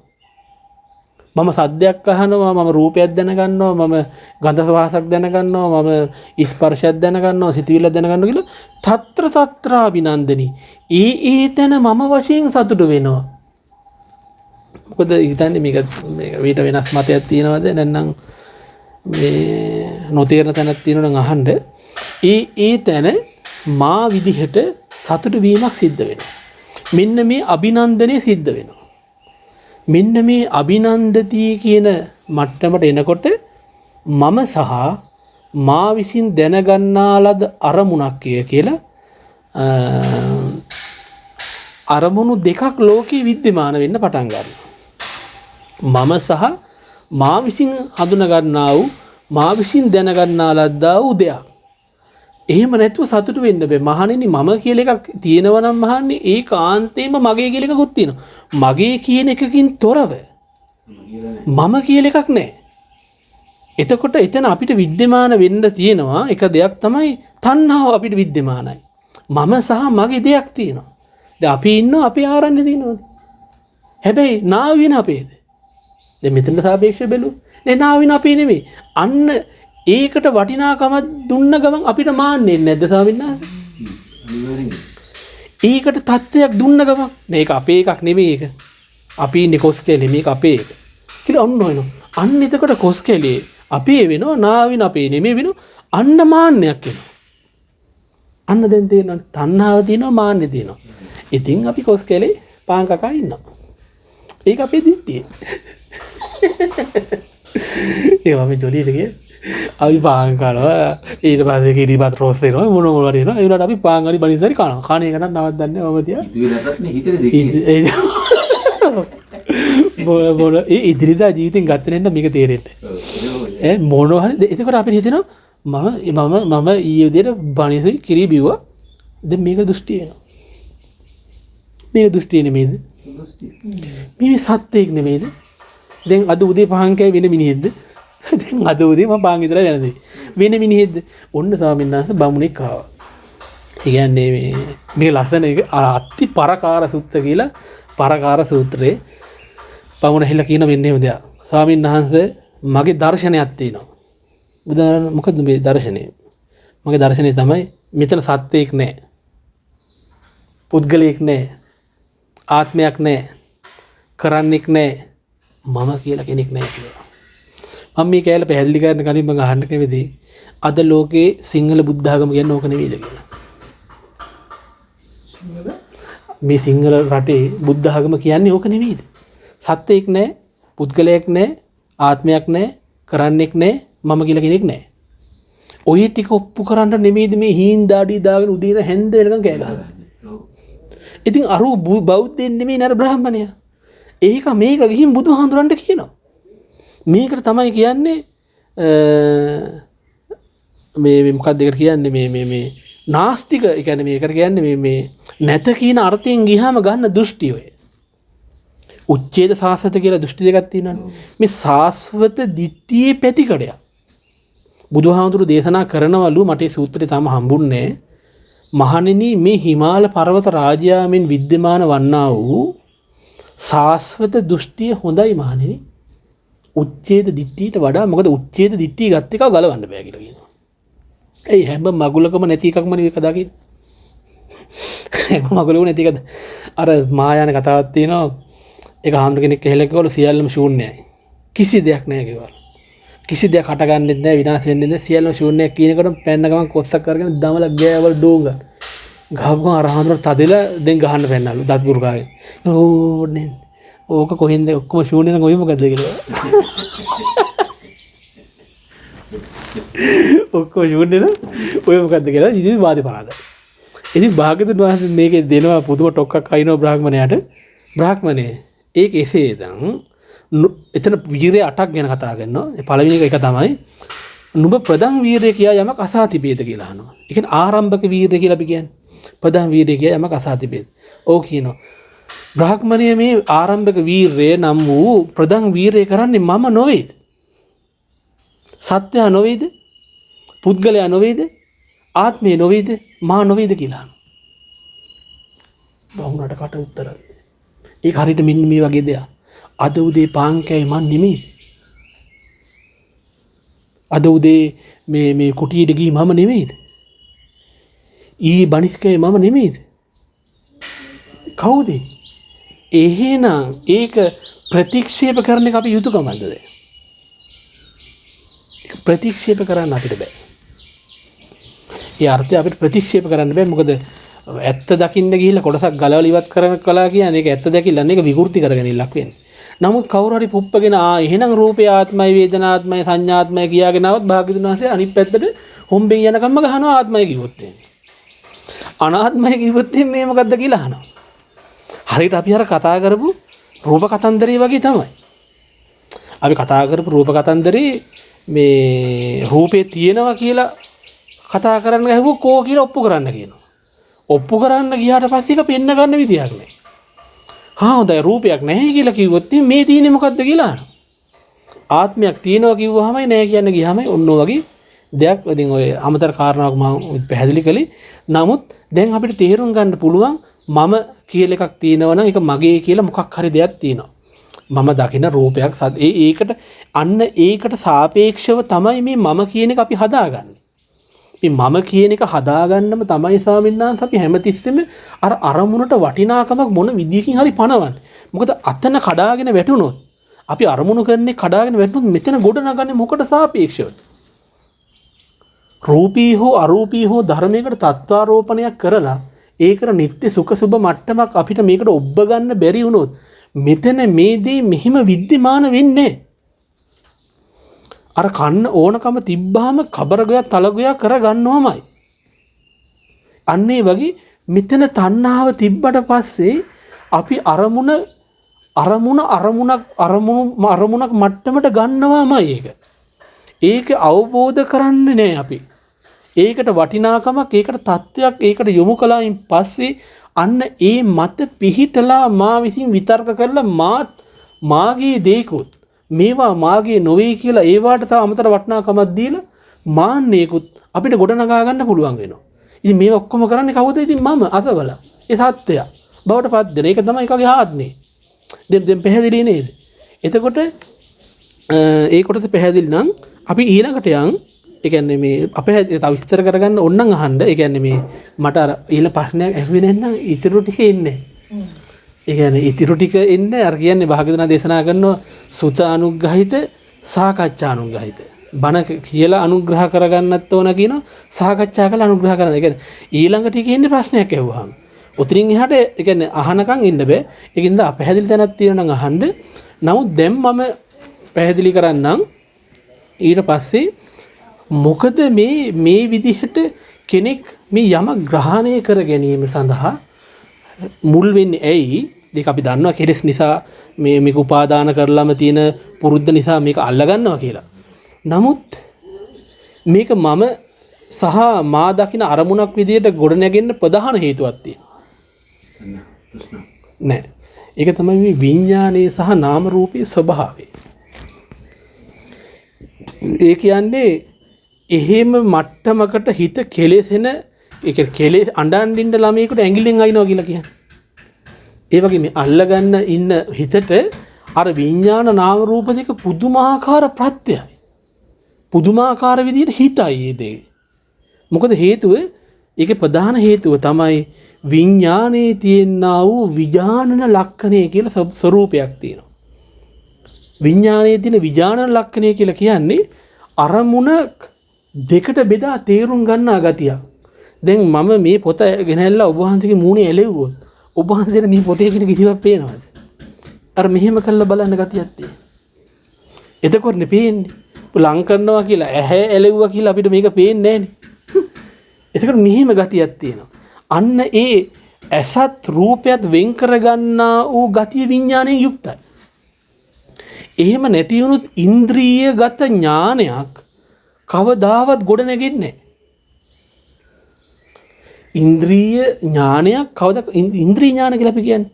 දැන් ඔය පොල් ගන්නවා, සත්තු කෑ ගන්නවා, අතන වදන මාළු වගේක් හිටියා උන් ටික ඇල්ලුවා. අර වීඩියෝ මොහොම අපි කර කර හිටියා. ඊ අපි ඉන්ද්‍රිය ඥානය. ඊ ඉන්ද්‍රිය ඥානෙ ගොඩ නැගෙන්න ප්‍රධාන වශයෙන් ඇහැ රූප දෙක වෙන් වුණාට පස්සේ තමයි වෙන් කරගෙනම තමයි විඥානේ පහළ වෙන්නේ. සංඥාවට ඔය හපංකම් කරන්න බෑ. විඥාණයට තමයි හපංකම කරන්න පුළුවන්. ඒ දෙක ඔබ වහන්සේගේ ඔඩොක්කුවේ නෙමෙයි මං ඉන්නේ. මම ඔබ වහන්සේගේ ඇහැ ඉස්සර හිටගත්ත ඔබ වහන්සේට මාව පේන්නේ නැහැ. ඔබ වහන්සේ උතන ඉන්නවා මම මෙතන ඉන්නවා.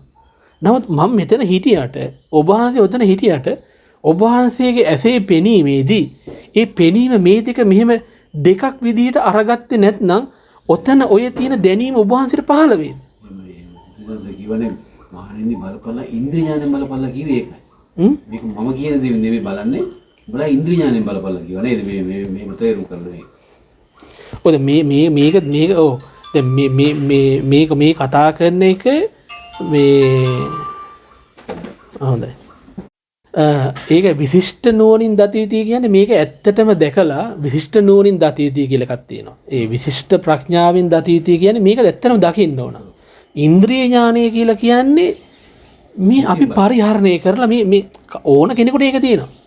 ඒකනේ ඉන්ද්‍රිය ඥානය කියන්නේ ප්‍රඥාවෙන් බලන එක නෙවෙයි. නෑ නිකන් මේ නිකන් මනසට මේ වැටහෙන දේවල්. දැන් අද නිකන් වෙහි බීරින් වගේ ගතියක් කියන මේක කියන්නේ අපිට සාරාංශ කල්පලක්ෂ පෙරම් පුරලා ප්‍රඥාවක් උපද්දවන්න ඕනේ නැහැ. අද නිකන් බීරින් වගේ කියලා කියන්නේ මේක ඉන්ද්‍රිය ඥානය. දැන් ඔය හීටරේ සද්ද ඇහෙන්නේ හෝ ගන්නවා. වතුර පැහෙනවා කියන්නේ මේකට මහා ප්‍රඥාවක් ඕනේ නැහැ. නාඩි වැටෙනවා නම් ඇති. අපිට කියන්න පුළුවන් මේකේ වතුර පැහෙනවා කියලා. ඔන්න ඉන්ද්‍රිය ඥානේ ඕක වතුර පැහෙන්න නම් ඔබ වහන්සේ උතන ඉන්න ඕන සද්ද අතන තියෙන්න ඕන. ඒ කියන්නේ සබ්වාංශය උතන හිටිය සද්ද අතන තිබුණාත් විඥානයක් පහළ වුණේ නැත්නම් අතන වතුර පැහෙනවද ගෑස් එක පිපුරනවද අපි මොකක්වත් දන්නේ මොකක්වත් දන්නේ විඥානේ පහළ වෙලා කන මෙතනින් වෙන් කරගෙන ශබ්දේ අතනින් වෙන් කරගත්තට පස්සේ ඥාන පසුබිමක් අපිට වැටහෙනවා. ඒකට අපි කියනවා සිතින් දැනගන්නවා කියලා. ඒක එමුත් සංඥාව නොවේ ඔය. විඥානේ හැටි තමයි දෙකට බෙදා දැනගන්නා වූ ස්වභාවයක් තියෙනවා. ඒ කියන්නේ සංඥාවට වැඩි මනත් වූ විස්තර කතනයක් විඥාණයෙන් තියෙනවාමයි. සංඥාවට මල එච්චරයි. ඔව් මලක් කිව්වොත් මලමයි. නමුත් කෝප්පේ කිව්වොත් කෝප්පේ. නමුත් විඥාණය හොඳටම දන්නවා කෝප්පේ බංගුවට තියෙන්නේ කියලා. දැන් අතර කෝප්පේ බංගුවට තියෙන්නේ. එයා හොඳටම දන්නවා. දැන් බින්දනවා කියනවා. කැඩුණොත් බින්දිනවා කියන්න දන්නවා. ඒ ටික එයා සම්පූර්ණයෙන් දන්නවා. අර අතන තියෙනවා මල් ගහක් තියෙනවා. අතන මල කියලා සංඥාවෙන් ගන්න පුළුවන්. නමුත් අර එළිය මල් ගහක් තියෙනවා කියන එකට සංඥාවට කරන්න බෑ වැඩේ. කොටින් කරන්නේ විඥානේ. ඒ ටික කරන්නේ විඥානේ. කොටින්ම කියනවනම් විඥානේ විසින් දැනගන්නෙම සංඥාව ස්වාමීන් වහන්සේ. සංඥාව යම්සේද විඥානේ එසේ. ඒ පැත්තෙන් බලනකොට හරි ගැඹුරුයි. ඒ කියන්නේ සංඥාව යම්සේද විඥානේ එසේ කිව්වම මොකද සංඥාවත් මේ ස්වභාවයෙන් යුක්ත වෙච්ච නිසා තමයි විඥානයත් මේ ස්වභාවයෙන්ම යුක්ත වුනේ. එතකොට සංඥාව හැමතිස්සෙම ගොඩක් අවස්ථාවලදී ප්‍රාථමික ස්වરૂපයක් ගන්න ගතිය තියෙන ගොඩක් වෙලාවලදී මේ මනෝ සංඥාවලට නැතුව මේ ඉන්ද්‍රියානුසාරයෙන් ලෝකේ පරිහරණය කරන මට්ටම් වලදී ගොඩක් වෙලාවට එයා නිකන් අර ප්‍රාථමික ස්වરૂපයක් ගන්න ගතියක් තියෙන මනසෙත් තියෙනවා. ඒක ප්‍රකට වෙනවා හරි අඩුයි. නිකන් අපි අර අතන තියෙන වැට මෙතන ඉඳන් දැනගන්නවා කියන දන තියෙන්නේ විඥානෙම තමයි. ඊට පස්සේ තමයි අපිට මේකේ හඳුනා ගැනීම කියන පද්ධතිය අපිට පේන්නේ. ඒක හරි ගැඹුරුයි. දැන් මම මෙතන ඉඳලා එළියේ තියෙන මල් ගහ දැනගන්නවා. එතෙන්ට සංඥාව නොදා මම මේ කියන්නේ උපක්‍රමයක්. මේ විඥානේ අල්ලන උපක්‍රමයක්. ඊට පස්සේ මම ඒක දැනගන්නවා කියන තැන විඥාණයෙන් දැනගත්තේ කුමක්ද කියන අර විඥාන සන්දර්භය හරියටම දැක්කට පස්සේ විඥාණයෙන් දැනගත්තේ කුමක්ද කියන එක බැලුවට පස්සේ සංඥාව තියෙනවා.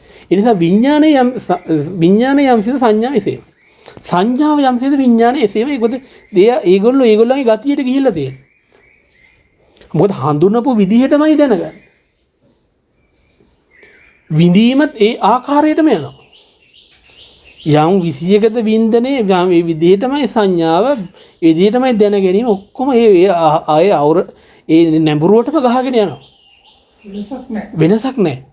ඒ නිසායි මේ ගොඩින් කතා කළාට ඇතුළට ගියහම මම ඒක අර කිව්වේ නාම රූප ගැන මේ වෙන් විදිහට කතා කළාම ඇතුළට ගියහම තියෙන්නේ අරමුණ.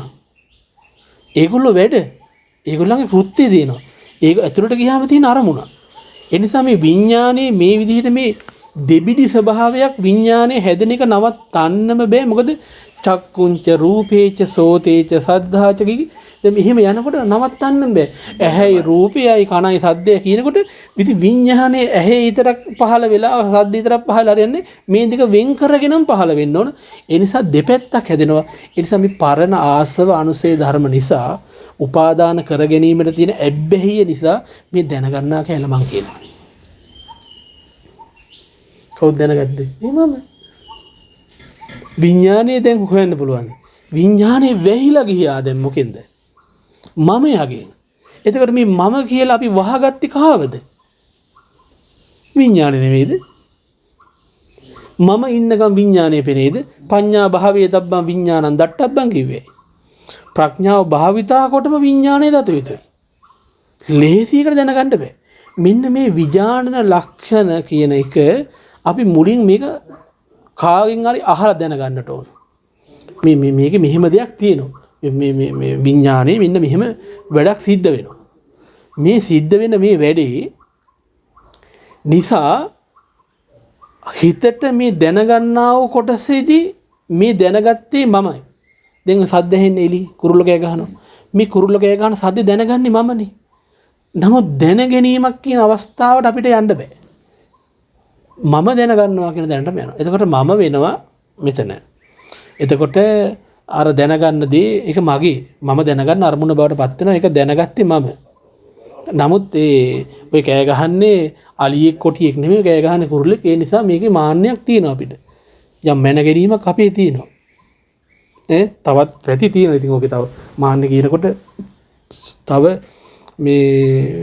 තව පැති තියෙනවා. මම ශබ්දයක් අහනවා කියලා මම ශබ්ද අහන කෙනෙක් කියලා හෝ මාන්නය කියන එක මතුවලා එනවා.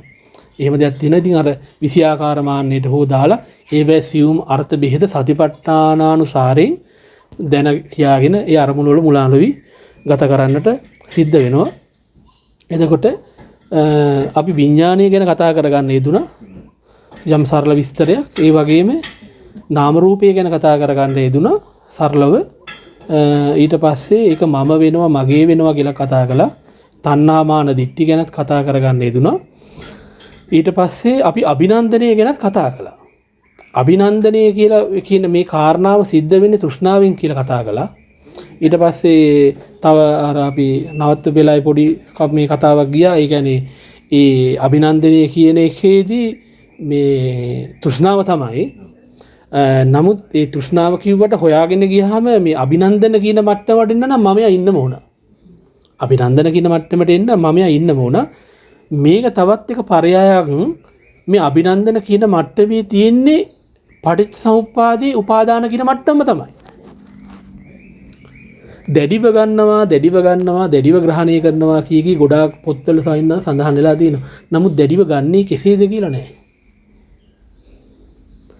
සමහර කාරණාවලදී අට කතාවලට එහෙම ගියාම අට කතාවල කියන්නේ පෝරාණා. ඒ කියන්නේ පුරාණාචාර්යවරු මේ විසඳා නොමැත. පුරාණාචාර්යවරු විසඳා නොමැත කියලා බහලපු දාදා චැප්ටර් තියෙන හොඳට. තව තවත් ඒවට එනකොට මේ සංගායනාවට රොපෙමිනියාව සූත්‍ර වශයෙන් දතු විදි. ඉතින් තන සංගායනාවනේ සූත්‍ර අපි කොහොමද? ඊට පස්සේ ඒගොල්ලෝ ගත්තේ නැද්ද? ඊට පස්සේ පොඩි කෑලි යටින් දානවා. මේ කෑලි කියලා මේ එතකොට ඒ අට කතාවල ඒ ලියපුවේ මේ ත්‍රිපිටකයට අමතරව සංගායනාවට ගත්තේ නැති සූත්‍රයක් දන්න කට්ටියක් තමයි ඒ කාලේ හිටියේ. පුදුම වැඩක් ඉතින්. ඉතින් ඒව වෙනම බොන්න ඕන කතන්දර මේ වෙතර ගියාම මේ මොනවද මේ කියන්නේ කියලා. ඊට පස්සේ මේ උපාදාන කිරිල්ලම තමයි මේ සිද්ධ වෙන්නේ. අපිට තාම විභක්ති රූප මම මේ කෑලි දෙක තුනක් ලියාගෙන ආවා. විභක්ති රූප වලට බහින්න කාලේ මදි. 9 මාට නවත්තන හින්දා 7:17යි මේ කියපු දේ මේ 9:17යි මේ කියපු දේ අතරතුර තව මොකක් හරි පැහැදිලි කරගන්න යමක් කරුණක් තියනවාද? මෙන්න මේ ස්ථානේ මට පැහැදිලි මදි. මෙන්න මේ තැන මට පැහැදිලි මදි. අභිනන්දති අජ්ජවිද තිට්ඨති. ඔව් දැන් මෙන්න මේකක් තියෙනවා. ඒක පැහැදිලි කරගන්න ඕනේ. ඒක මේ process එකටම සම්බන්ධයි. ඒ කියන්නේ දැන් මේ අපි කියවනේ මේ පටවිතෝ සංජානාති කියන හරියක්. මේ පටවිතෝ සංජානාති කියන හරියේදී මෙන්න මේ පටවිතෝ සංජානාති කියලා මේ විපරීත සංඥාවෙන් මේක අරගන්නේ ඇයි? අභිනන්දනය නිසාමයි. අභිනන්දති අභිවදති අජ්ජෝසාය තිට්ඨති. අභිනන්දති කියන්නේ මෙහි සතුටු වෙන්න පටන් ගත්තා. ඔන්න දැන් මේ විතරකනේ තියෙන එක්තරා සිව් මූලයක්. මේක සතුටු වෙන්න පටන් ගත්තා. ඊට පස්සේ අභිනන්දනය වෙන්න පටන් ගත්තා. වදති මේක කියා පාන්න පටන් ගන්නවා. මේක හොඳයි අරකයි මේකයි මෙහෙම කළොත් හොඳයි මෙහෙමයි මෙහෙම අරකයි මේකයි. දැන් ඒ කියන්නේ කරන හැටි ඒකේ වටිනාකම් ඊට පස්සේ මේකට වඩා අනික හොඳයි මෙහෙම මොනවා හරි මේකට දොඩවන්න පටන් ගන්නවා අපි. ඒක වචන හරහා මේ කියන්නේ මේ මානසික සංකල්ප ගොඩනගනවා. අජ්ජෝසාය තිට්ඨතිය කියලා කියනකොට ඇතුළට බැහැගෙන ඉන්නවා. අජ්ජෝසනය කියලා කියන්නේ සාමාන්‍යයෙන් ඇතුළට රිංගා ගන්නවා කියන අර්ථයේ තියෙන පදයක් අජ්ජෝසාය. අජ්ජෝසාය තිට්ඨති ඇතුළට ගිහිල්ලා ඉන්නවා. ඇතුළට ගිහින් ඉන්නවා කියලා කියන්නේ ඌම හදපියකා ඌට ගහපියකා තමයි. ඌ විතර්ක කරලා හදාගත්ත සංකල්පෙ මිනිහම වැහිලා ගිහිල්ලා ඒක 100%ම ඒකේ ලිලි 100%ම සත්‍ය වෙලා 100%ම සත්‍ය වෙලා දැන් අභිඥා බලෙන් අලියෙක්ක මෙව්වොත් එතන අලියෙක් ඉන්නවද නැහනේ අර අභිඥා බලෙන් අලියෙක් මෙව අලියෙක් නැහැ නමුත් ඒක ඇත්තටම අපිට අලියෙක් වෙන්න වුණොත් ඊට පස්සේ ඌ වෙනකොට අපිට දුවන්න සිද්ධ වෙනවා ඒක අන්නේ වගේ වැඩක් බොරු උනත් දුවන්න සිද්ධ වෙනවද ඉතින් අන්නේ වගේ වැඩක් මේක බොරුව නමුත් දුවන්න සිද්ධ වෙනවා ඒ වගේ අපි සංකල්පයක් හදලා සංකල්පයට පණ දුන්නට පස්සේ ඒක ඇත්ත වෙනවා අජ්ජෝසාය තිට්ඨතිය කියනකොට ඒ වස්තුව ඒ අරමුණ ඉක්මවා නොපවතින ගතියකින් අජ්ජෝසාය තිට්ඨති ඒ කියන්නේ දැන් මේ බැස ගැනීමේ ලක්ෂණය තමයි දැන් මේ ඔබ වහන්සේට මේ බිත්තියක් පේනවනේ දැන් සරණස අපිට අර එළිය දින ගස් පේනවනේ ওই ගස්මනේ ආයි කිසි තරකයක් නැහැ අර කැහිලා කූඩලුම තමයි අර කැහිලා වතුර පුරවපු බේසමම තමයි මේක බංකුවම තමයි අර දානශාලාවම තමයි මේ තැන මොකක්ද මේ අජ්ජෝසනයක් මේ ගේම ගහලා අන්තිම හරියේ ගේම් එක ප්ලේ කරලා අන්තිම හරියේ අපි දැන් බැසගෙනම ඉවරයි බැසගත්තට පස්සේ අන්න අපිට යමක් දෙයක් මේ ලෝකෙ විද්‍යමාන වෙන මම දකින්න දෙයක් විද්‍යමාන වෙන මට්ටමට මෙහිලා ඒකමයි තියෙනවමයි දැන් අපි දෙන්න ඉදල් ටිකෝ තියෙනවා නේද කුඩි පිටිපස්සේ අපි දෙන්න ඉදල් ටික තියෙනවමයි අජ්ජෝසනීයම තමයි මුග දන්න ඕනකම් මතක් කරලා බලන්න දානශාලාවේ අපි දෙන්න කෝප ටික පාත්‍ර තියෙනවා දැන් ওই මොනවද දැන් ගිහින් අපි දෙන්න බැලුවොත් පාත්‍ර දෙක පේනවා මේ තියෙනවා මගේ පාත්‍රේ කවර අතු ගාලා වගේනේ මොකද අරයක හැමදෙස්සෙම අතු ගාවට පස්සේ පාවිච්චි තියන්නේ මම ගිහුවා ස්වාමීන් වහන්සේ ඊළඟ සැරේ උඹට ගායි මොතනින් තියන්න එපා කියලා අතු ගාලා තියන්න අර කුඩින් තියන්න ඒක තමයි ඉතින් බලන්න දැන් මම මේ කතාව කියද්දී අර උපාසක මහත්තයාට පනාවේ නැද්ද අර කොහෙවත් යන අහිංසක පාවිච්චිට පනාවේ නැද්ද අජ්ජෝසාය තිට්ඨති නෙමෙයිද ඔන්නෝකයි මම මේ කියන්නේ හැම දෙයකින්ම අපි අල්ලගෙන ඒ කෙලෙසට වඩා වැඩි එක හත් ඉලව්වක් කියන මේක සුද්ධයි මේ කෑල්ල හොඳ ඒකයි මම පටන් ගන්නකොට කිව්වේ බලු බෙට්ටක් අරගෙන හොදලා පිරිසිදු කරන්න බෑ කියලා බලු බෙට්ටක් අරගෙන ටැප් එකට අල්ල හොදලා දැන් සුද්ධ වෙයි දැන් ගඳයි ඒක ඉවරම වුණොත් නම් ඉවරයි ඉතින් අදිම වුණොත් ඔන්න ගඳ යවාගත්ත එක යන්න එතකොට බෙට්ට ඉවරයි හොදලා දී වෙලාම ගිහිල්ලා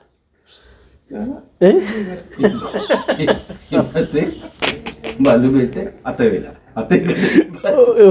යමනික පරම්පරාගත ගන්ධසාරයක් එනවා අර ඒක බඩුවෙට දැන් නැහැ නමුත් ගඳ තියෙනවා ඉතින් ඒක තමයි වෙන්නේ මේක ඇත්ත නොදැන අර මතු පිටින් අහුවෙන එක කැඩෙනවා බිඳෙනවා කියලා අනිත්‍ය දුක්ඛයි කියලා නිවන් දකින්න ගියාම අරක හොදලා ගඳ ගස්සා වගේ එකක් ඒ නිසා පරණ මිනිස්සු කියනවා ඒක අවුස්සන්න ගඳ හින්දා වහමු කියලා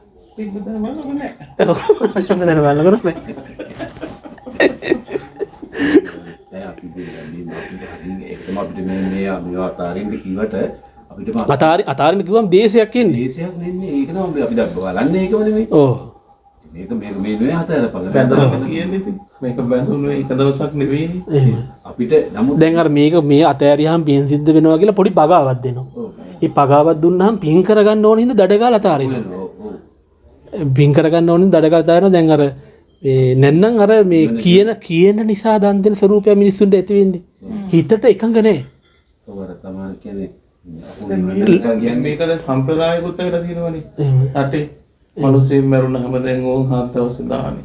3 මාසේ ඔය දවස් 14 20 දැන් ලෝක එක දවසයි මුල් කරලා තියන්න ඕනේ. ඔව් දැන් අර විශ්වාස දැන් දැන් ඔය මාස දාන්නේ නේද දැන් ඉන්නේ. දැන් අර උණුසය මැරෙන්නේ. දැන් මේ මාස දාන්නේ. දැන් ගෙදර හිටියොත් එහෙම අක්කල ඔබලා දාන්න තියන්නේ නැද්ද මාසෙ? දැන් මේ දෙන්න නම් ඕනේ. ඇයි අර දුන්න නැතුව හිටියොත් ප්‍රශ්නයක් ලෝකයාගෙන් එනවනක් වාදේ. ඔව්. පරවවාදේ. ඔව්. ඒ හින්දාද වාදේ? ආයි නැතුව නැත්නම් මේ දානෙම දීලා පුරවාගෙන නිවන් යන්න කියලා. ඇයි අර එක මුදලාලි කෙනෙක් හිටියලු. ආරච්චි කෙනෙක්. ඒ ආරච්චිගේ සබ්බ සකල මනාම දැන් ටික හාමුදුරු බණ කී ගත්තලු ඔක්කොම. ආරච්චිව අල්ලලා ඒ කියන්නේ හිත වෙනස් කරලා ඔක්කොම අරගෙන. ඊට පස්සේ ආරච්චි මලාලු. දැන් ආරච්චිගේ පහන්සකෝලට ගියාලු හාමුදුරු. ගියාට පස්සේ තියෙනලු තිරික්කලයා. හාමුදුරන්ට ඉන්න බැරුව තිරික්කලෙක් ගන්නකම්. හරි. ඊට පස්සේ අර ආතු බණට කිව්වලු ඒක තිරික්කන් දානේන දසදහසන් තිරික්කන් ලබ්බතිය කියලා තිරික්කලට බණක් කිව්වලු. තිරික්කලට බණක් කියලා ඉතින් අර උපාසකම් මට තේරෙනවා. හාමුදුරු මේ තිරික්කලට තමයි ඉල්ලන්නේ කියලා. තිරික්කලෙත් දීලා දාලා නිකන් හිටියා කියලා. ඒ නිසා දන් දුන්නත් භවය හැදෙනවා. නොදී හිටියත් භවය හැදෙනවා. ඒ නිසා මේක අවබෝධයෙන් දෙන එක ගැන කියනකොට කියනවා සැරියුත් ස්වාමීන් වහන්සේ බුදුරජාණන් වහන්සේට දෙන ලද්දා වූ යම් දානයක් වේද ඒක තමයි මේ ලෝකේ ශ්‍රේෂ්ඨම දානය කියලා. ඉතින් එහෙම දෙයක් තියෙනවා. අපිට දැන් මේක නවත්තන්නත් වෙලාව හරි. තව මොන හරි තියෙනවද මේ කතා කරගත්ත දේවල් වලින් අසවල් දැන් අප හැදලී කියලා හෝ මොකද මේ බය වෙන්න එපා මේ අද හෙට ඉවර වෙන්නේ නැහැ සූත්‍රේ. මේකත් ඉවර කරන්න පුළුවන් එකක් නෙමෙයි මේකත් හාරන්න ගිනි යුද්ධයක් තියෙන්නේ. පොළොව හරවක තමයි. ඔව් මම ඒකයි තව ඉන්න අතරේ දාකි අපි දෙවෙනි එකේ ඉඳලා පටන් ගමුද? පොළොව හරවක පොළොව කෙලවරක් වෙන්නේ නැහැ. ඔව්. හාරාර කොට දාලා ඉතින්. ඔව්. ඒ නිසා දැන් නමුත් අපිට අසාධාරණ සිද්ධ වුණා අපි කොහොම හරි මේකේ තියෙන ඇතුළටම අපි යන් කොහොමද වචනයක් ගන්න තියෙන මුළු සූත්‍රයේම තියෙනවා නේද? කියන්නේ මුළු සූත්‍ර පිටකේ දැන් මජ්ක්‍ධිම නිකායේ